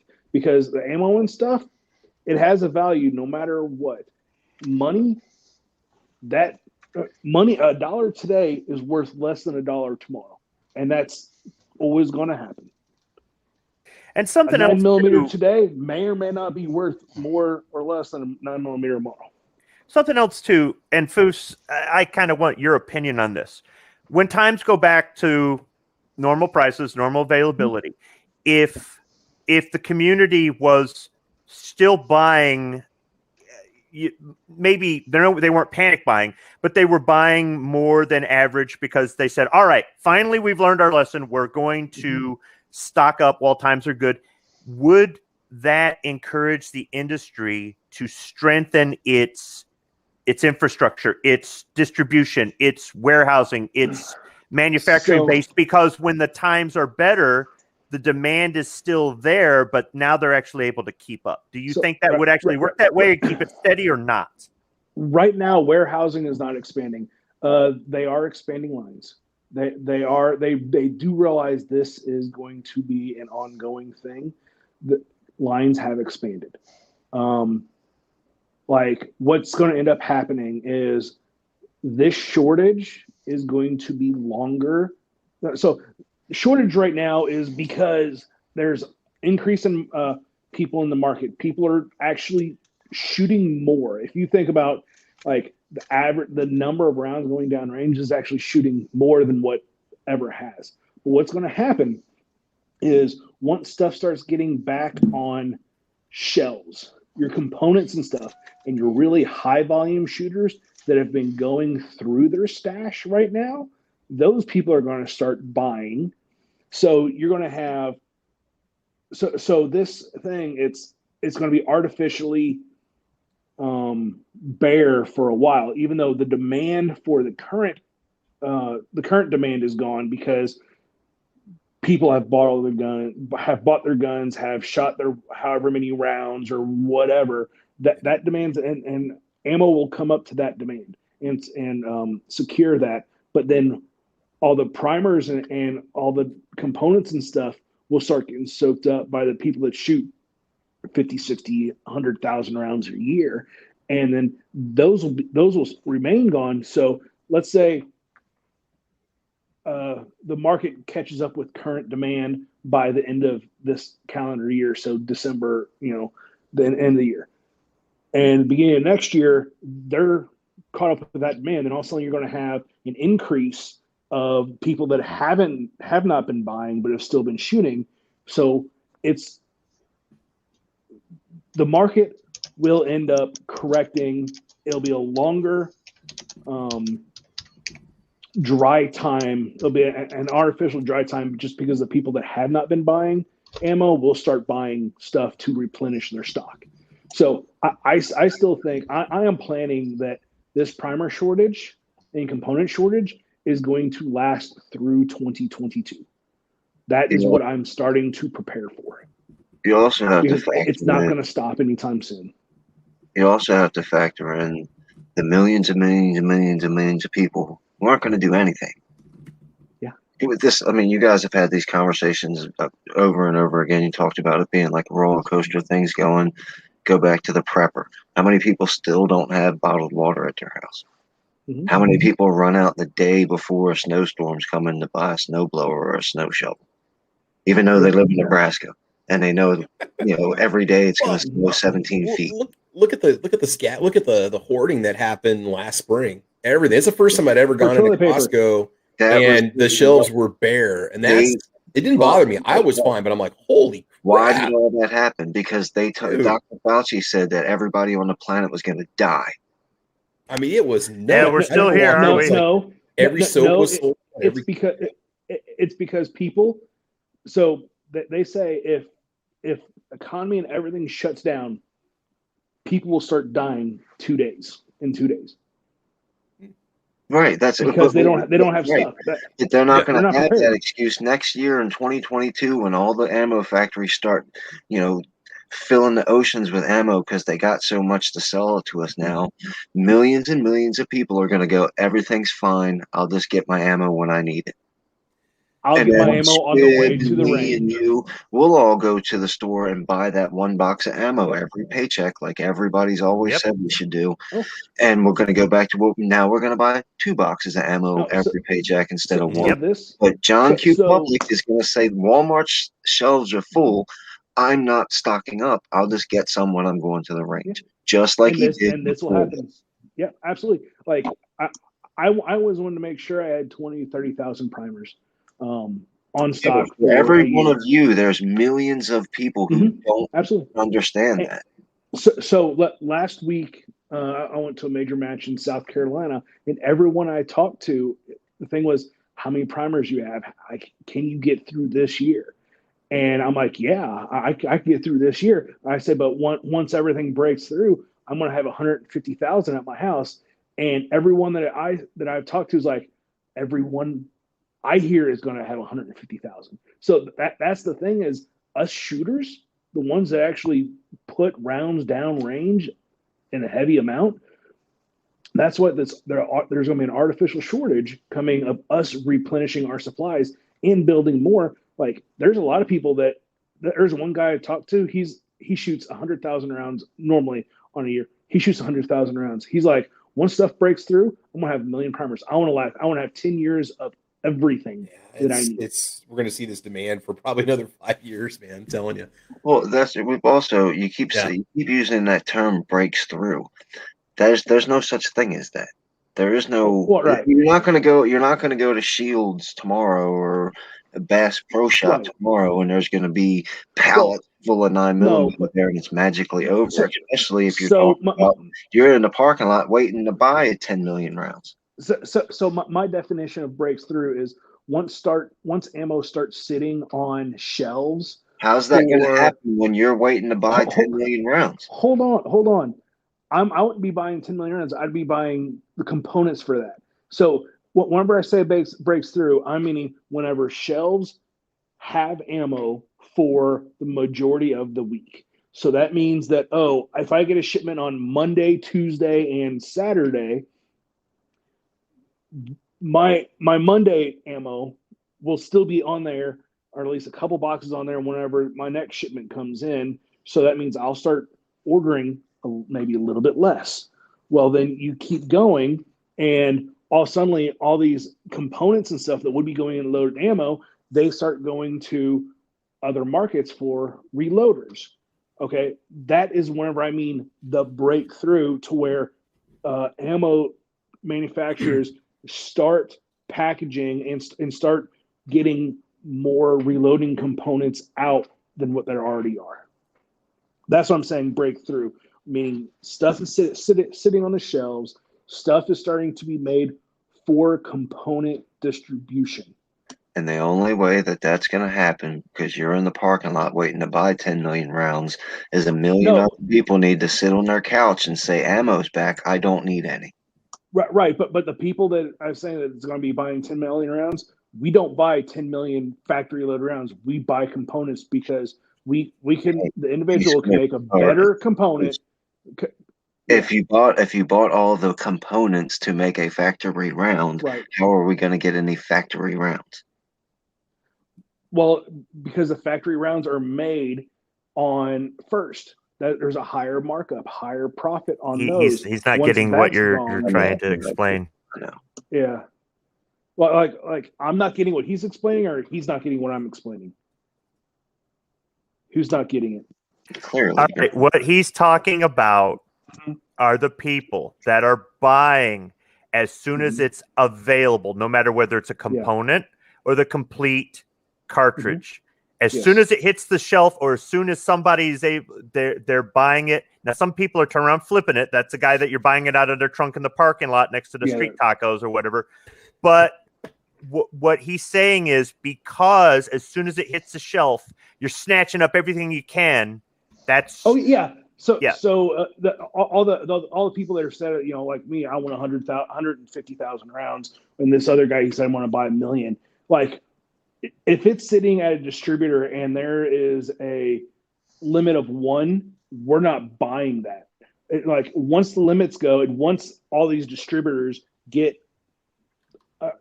availability of having, I can now sell you 30 boxes of primers, which is 30,000 rounds, then we'll start making those orders.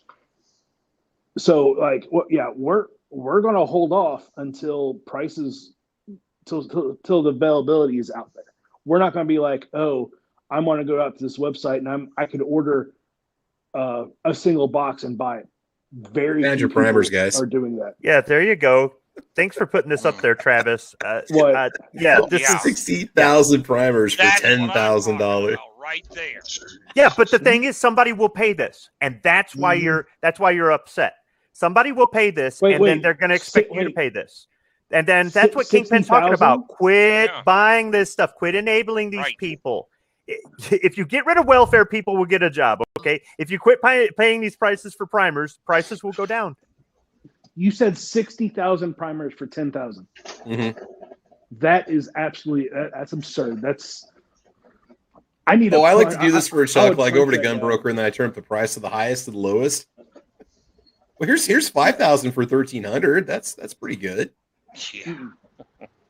5,000 for $1,000. Here's 5,000 for $899.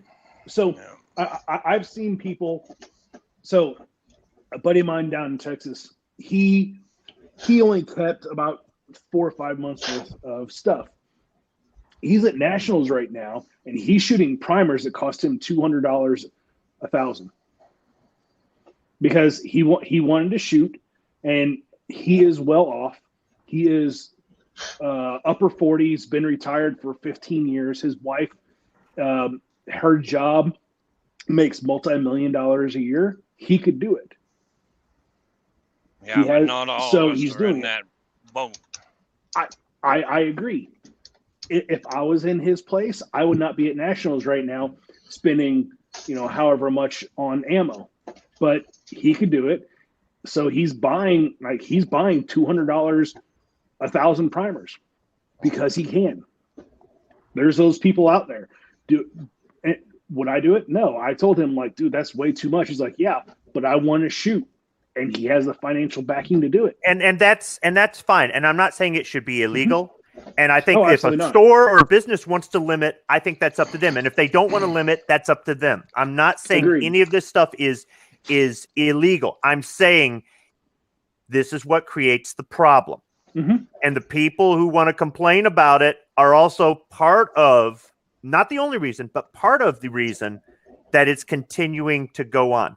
And sure, we would all love to have millions of dollars. And I don't know that if I had lottery money that I'd go out and spend this much money, unless, of course, it was just to hand it out to everybody and go, here, would y'all be quiet? But, other than that, that's the extent of my generosity, people. But I haven't won the lottery yet. Otherwise, I don't even know that if I had the means that, but everybody's got their limit. Some people go, I'll pay double. I'm desperate. I'll pay double. And other people go, no, I'll wait. And it's up to you. It's an individual choice. But understand that when you pay double, you just made it that much longer that you're going to continue to pay double. Yes. And some people don't care because they have the financial backing or they think it's worth it. No matter what you buy. Well, yeah, that's true. No matter what you buy, it is up to the individual to say, is that price worth it? If they say yes, then that price is worth it to them. It doesn't matter what the actual price is. It could be a cent a primer or it could be $100 a primer. If it's worth it to them, it's worth it to them.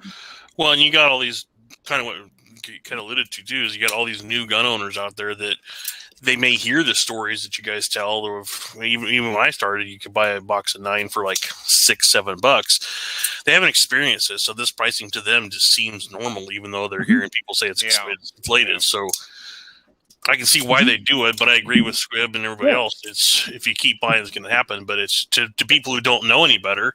It's just it is what it is. And people are like, oh no, if they don't get it, okay. We're all up in our 30s, 40s, and older. How cheap was gas whenever you were in high school? For me, it was $1. So I remember getting mad when you couldn't. 45 and 50 cents a gallon. When I first started, it was like 85 cents. I remember getting pissed when you couldn't buy a whole gallon for $1. I know, same here. Like 25 for me. I'm probably the newest gun owner on this panel, and when I started, shooting handguns on a regular basis, I was one of those people.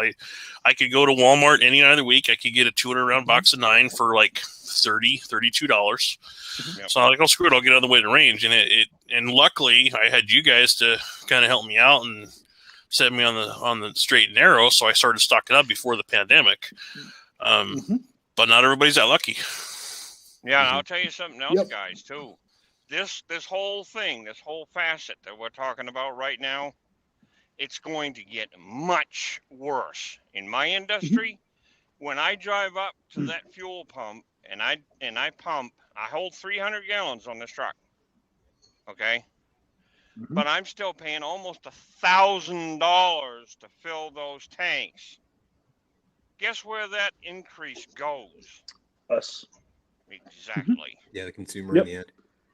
So what's going to happen is with the increase of housing, increase of fuel, everything's happening. Everything is lining up for another 2008. Yep. Because gas prices shot up, housing prices shot up. People were buying stuff that they couldn't afford. Unlike then, now you're getting interest rates really low, but people back then were getting interest-only payments to where ultimately they have to figure out, do I pay for fuel to get to work or do I pay for a house? Well, and I just read an article the other day. Gas prices are going to and then guess what happened last night? Going to the east and southern states, a pipeline that supplied 45% of that fuel was hacked last night and was shut down. Well, and I just read a report the other day, like the average cost to build a house on average across the country right now is up $36,000 because of the increase in the price of wood. Yep.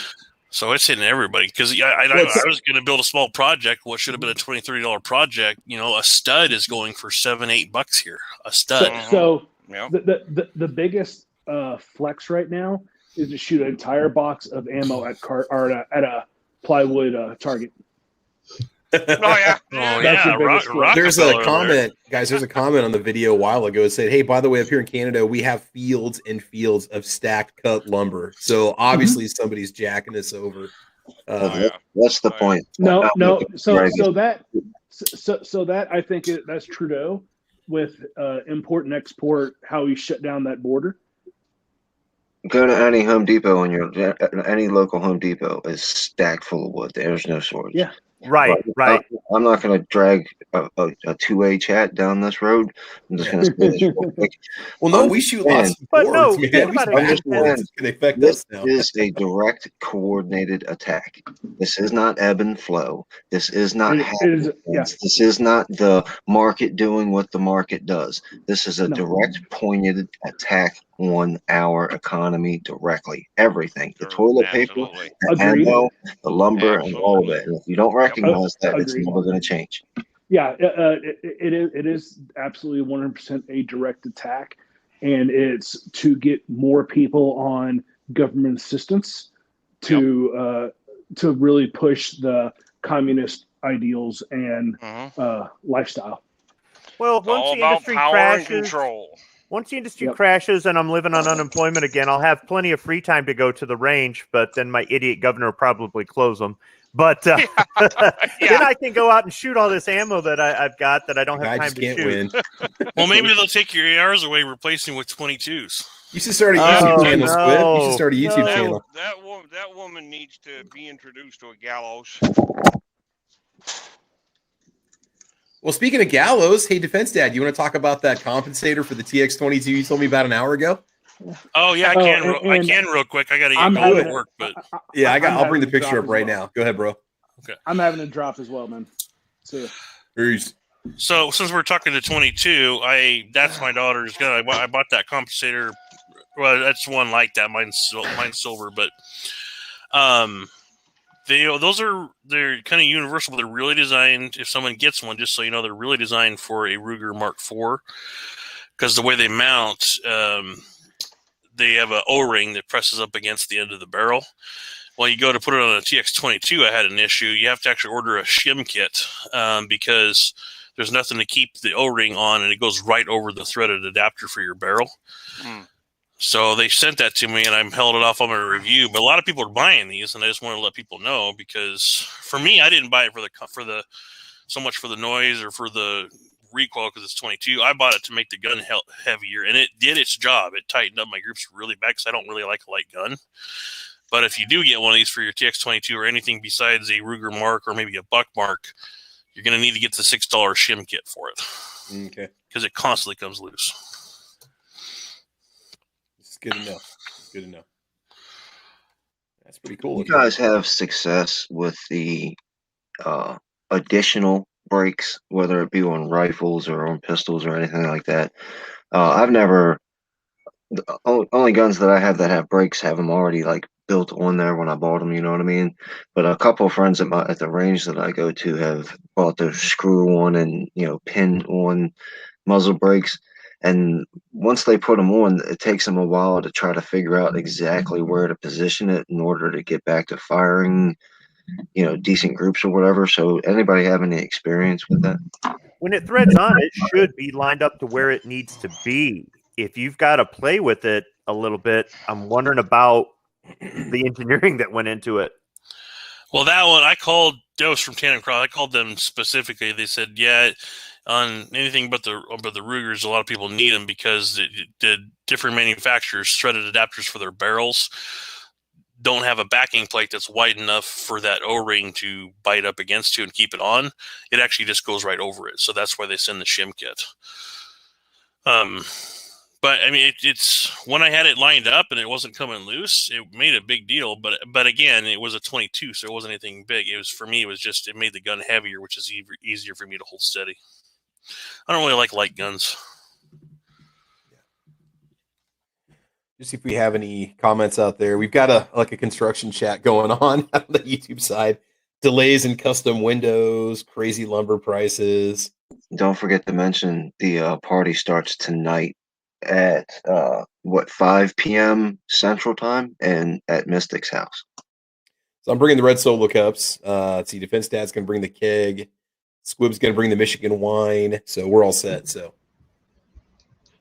and we'll have to post the address later. And Rich is going to bring the kitten. Yeah, the kitty came over. He was wanting to say hi. By the way, every gun guy, if they say that they're not a cat person, they're a complete liar. So What? Yeah. Yep. You're a cat person. You just won't admit it, Squib. Deep down inside, okay. I have a you want cat. kitty. I'll call BS on that one. I'd rather have the dog, but it makes more sense to have a cat. You know you love your cat, even though right. he like destroys stuff in your house. He's a jerk. He is. Yeah, He loves me though. He likes me. He's a happy little kitty cat right now. He's purring his little butt off. I'm not home enough to potty train a dog. It would be a mess. Tabletop review my cat.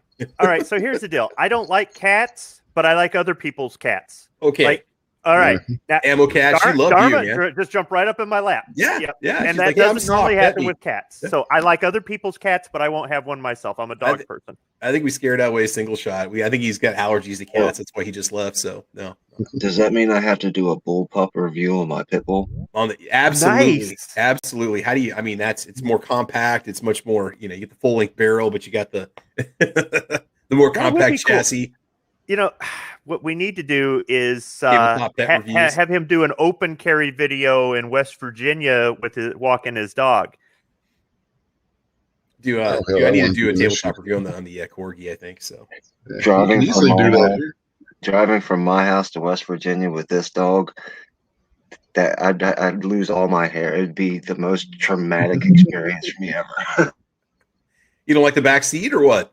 No, he's a good dog, but he's super energetic. He loves being in the car, and he wants to look out every window. And he weighs like 85 pounds. Mm-hmm. Yeah. So, I can only let the window down so much because I can't have him jump out. He's crazy. I don't know that he wouldn't jump out of the car. If you need a kennel that'll fit in a car that's compact and easy to fold up and take with you and works pretty good. Travis did a video on one years ago, and I bought that one, and it's worked out great for us. Can I swap the roof of my car like Mitt Romney? No. I was going to look it up real quick. We need to get into a pet chat. If you just type in Travis P11, I think it should pop up. It's that Elite Field. Yes, I've got it right here in the living room, but it fits in. It fits in the truck. We found out it fits in the car, and this thing's been durable. I mean, it's held up, and it does the job. It really does. It's got a compartment on the top there. You can put the leash and a bag of dog food or treats in it, and all that other stuff. And that actually, because of your video, I decided to get one, and it's worked out great. And it comes in, you get sizes up to 90 pounds. I mean, so you get all kinds of different options. Our little guy, man, he looks so malnourished in this video. We had just gotten him. Our dog, we'd only had him for like 2 months, I think, before he, So looking at the video, I mean, he's so tiny in this video. He's adorable. Oh my God. He's so skinny though. He was so he was actually about he's not fat now. He's stockier. He is. He's all muscle. He's built up muscle. He was a ranch dog, so he had a lot more, I think, running around and activity and stuff. But if there's something you want, there's a good chance that I probably reviewed it. I just want to give you a heads up on that. So, oh man, all right, guys, I think we're gonna shut her down. It's been 2.5 hours, and we're gonna go ahead and get things going here. So, anyway, I want you guys to make sure you get over there and like and subscribe to everybody here on the channel. They got great content on their channel. Kingpin's over on Odyssey. Are any of you other guys over on Odyssey? Single Shot, are you on Odyssey yet, or Rich White? Anybody else? Squid? Yes, I am. And it's Kingpin. How do we spell that? It's Is it ODD? It's ODYSEE. ODYSEE. So we can go over there and post content that YouTube doesn't like, and Odyssey is really cool. It's a neat community. It's a different. It's a lot of different videos up there that you just don't ever see anywhere else, and I think that's awesome. Yeah. Also, just a little shout out again to SS Pawn in Lexington, Nebraska. I want you guys to stop by there. It's in the middle part of Nebraska. You can't miss it. Right off Interstate 80. Stop in there, say hello to Stan, and SS Pawn will take care of your firearms needs. And RNLdisplays.com. They make the best AR-15 displays anywhere. Solid wood, right? Better known if I'm not mistaken. Is that correct? And USA made. So you got a couple different finishes, a couple different styles you can get, and you get a wall hanger with it too. So if you want to hang it up on the wall, you can do that too. Otherwise, let's give a little shout out to the YouTube side and see who's out there. Today we had watching New York Outcasts, Moves out there, Mystic Guns, She's having a party tonight at 5 o'clock. Let's see. Squibload's out there. Travis P11, myself, of course. Kingpin watching today. We've got Paulie Gualtieri is out there too, if I'm not mistaken. Rich White's out there with us today. Who else was wondering? We got Gary Long out there. We've got William Trader, Defense Dad over there and over here. Justin Grimm. Oh, yeah. Everybody's out there today. Good stuff. YNH is watching today too. A lot of conversation, a lot of chat, a lot of different topics in today's episode. But the idea of the 22 LR pistol, you got a lot of options, and definitely test it before you buy it. E-Rock's out there. Gun Library Garrett's in the house. Jason Stewart watching. Sniper Silic is out there also. And Mad Sexy's watching. We had a little tacos and French fries earlier. That's a viewer, by the way. That's not what we actually ate, but that does sound good. Kyle Rusta's out there too. So, and Coyote Ghost. All right, guys, we're gonna own Kevin June. Kevin June's with us too. All right, so we're gonna wrap this one up. I want to thank everybody for watching today. Lots of information and announcements for you. Next Saturday, there is a possibility that Caliber Corner will have to happen on Sunday. I'll make that announcement just in the community feed on YouTube. Maybe doing that defensive pistol course the Defense Dad is going to do. I might sign up and do that. I'm really interested in it. Looks like it's going to be a lot of fun, and they have space. And I'll actually be doing it with my Taurus TX22. I'll obviously take another pistol as a backup, but we're going to burn through between 100 and 300 rounds. And I just don't feel like reloading that or burning through my stash. So we'll take the TX22 out there and see how it runs.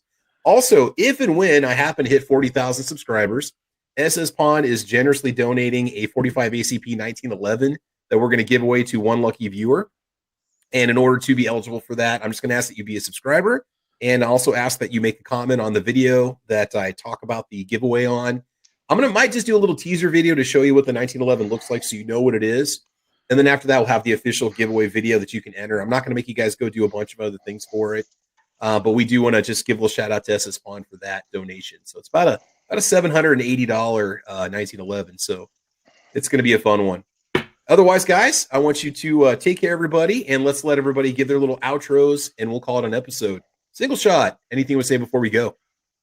Well, check out the channel if you get a chance.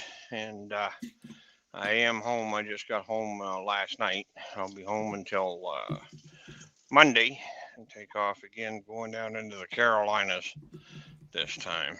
So take care. God bless. And like, share, and subscribe on the channel. And catch you on the next one. America moves by truck. Absolutely. I got your back on that. I was about to say that if you did. I was like, America moves by truck. All right, man. Cool. Good to have you here. All right. Also joining in, Rich White. Rich, anything to say before we go? Yeah, be sure to check out the wrestling show tonight on Unknown Media Channel at 9:05 Eastern if you're into that. And we usually have a good discussion about different things. We'll talk about current stuff. We also talk about stuff from the past. So it's a mix of modern and old. And then tomorrow night, be sure to check out This Week Unloaded, where you never know what we're going to talk about on that show. We always have fun with that one. It's kind of reminiscent of the old lobby chats that we used to do. So Gun channels, yeah. So absolutely, that's what brought me into this whole thing. So it made a whole mess out of me. Yeah, no, that's cool. Yep. And thanks for the invite, and it's good to be able to be on the show again. I mean, yeah, man, it's awesome. Thankfully, my wife worked this weekend, so keep her working, keep joining us, and go get moved. Go get into that new house, man. Go get that house taken care of. Yeah. Get her done, man. Get her done. Yeah, hopefully we'll have that taken care of this week coming up, because we're supposed to close again for the third time on this Friday coming up. So hopefully it works out this time. Mm-hmm. Sounds good. All right, and then just a shout out real quick to Defense Dad, who joined us. He came back, had to go to work, had a couple minutes, joined in again, and then has to get back to work for real, he said. So Defense Dad, thanks for joining us today, and make sure you guys check out Defense Dad's channel. It's a good one. Lots of great content over there too. Kingpin, anything you would say before we go? Oh man, thanks for having me. Good time talking with everybody. Really good show today. Heck yeah, man. Check out Rick's Life as I See It coming up at 3 p.m. And everybody have a good day. G23 having a show today? Yeah, he comes up at 6 Eastern.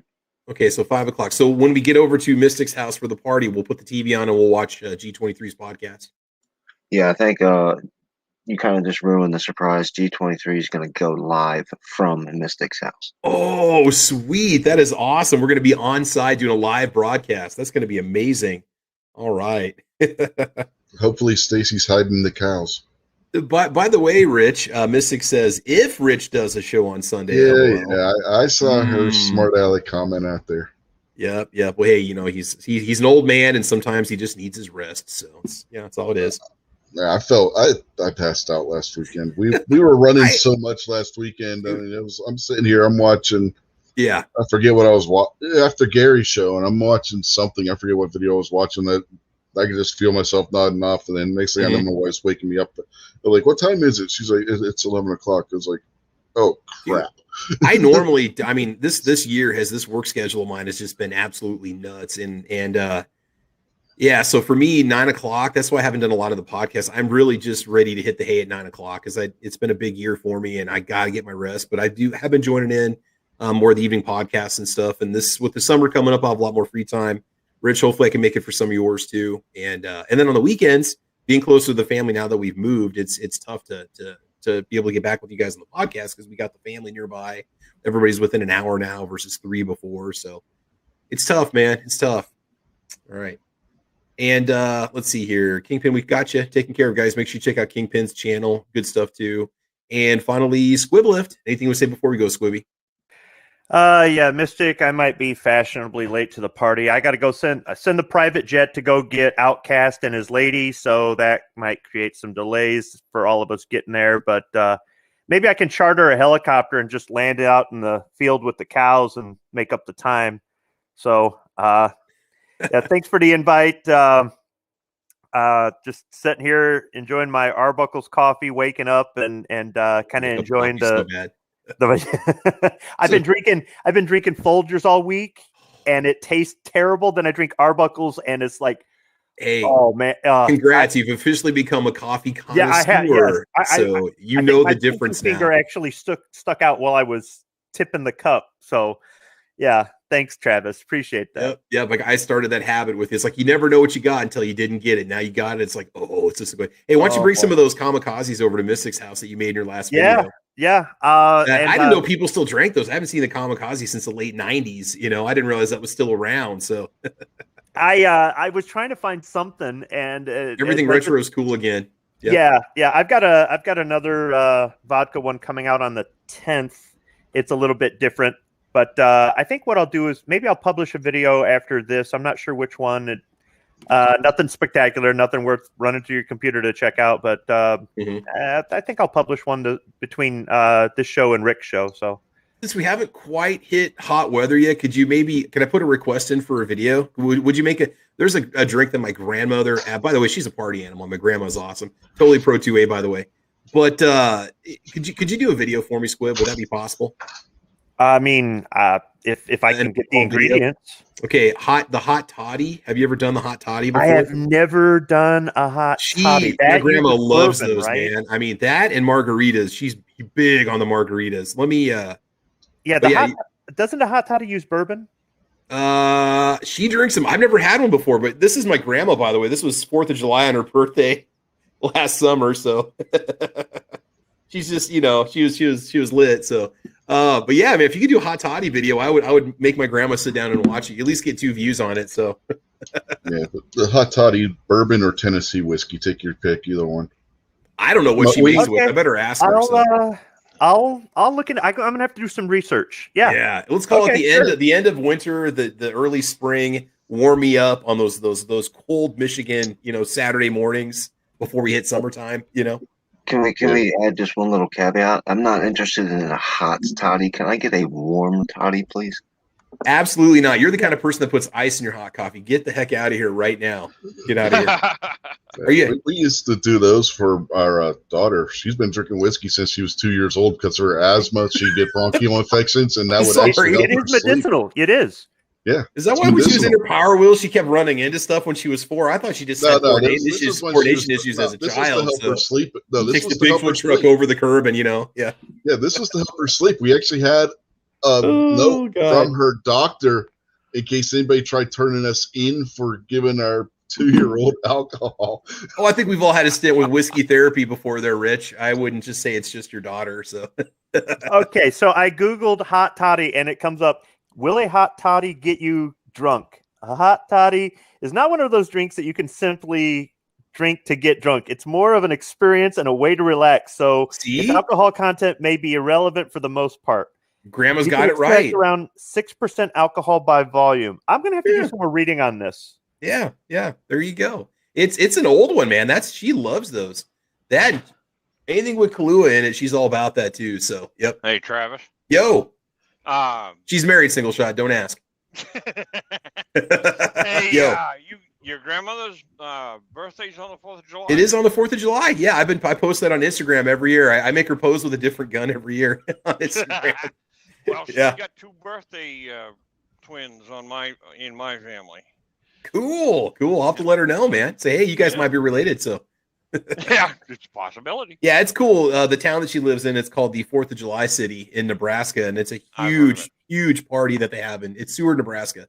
And the whole day, well, last year sucked because of COVID, but they have a great fireworks show. The whole downtown area, it's awesome. Food and parades and stuff, and it's pretty sweet, man. It's pretty sweet. Yeah. So, anywho, yeah, real quick, I got a question for Squib. Are you putting the private plane and helicopter rental on your credit card? Darn right I am. Points, man. It's all about getting the points. Double points weekend. Weekend. That's the thing about the points. After I build them up, I cash them in and then go buy a gun. On the Shields card, every $500 you spend, you get a $25 gift card. If you're a gun guy or a reloader, it does not take long. In fact, the first couple guns I bought, I got a $50 card in the mail, and I was like, did I? Oh my God, I spent a lot of money this month. Yeah, it was bad.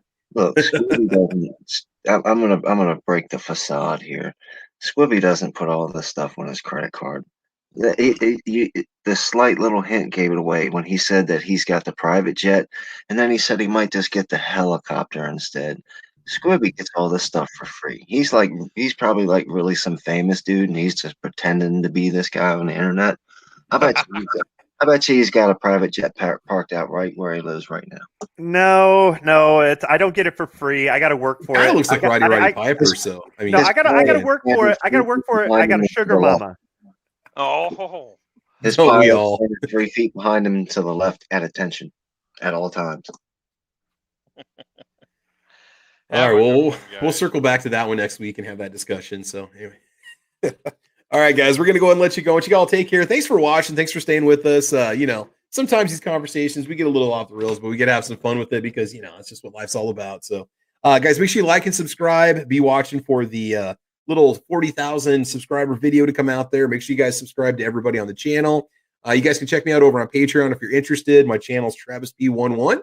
You get exclusive early access to my videos and a Travis P11 sticker and entered in the monthly drawing where we give away all kinds of cool swag.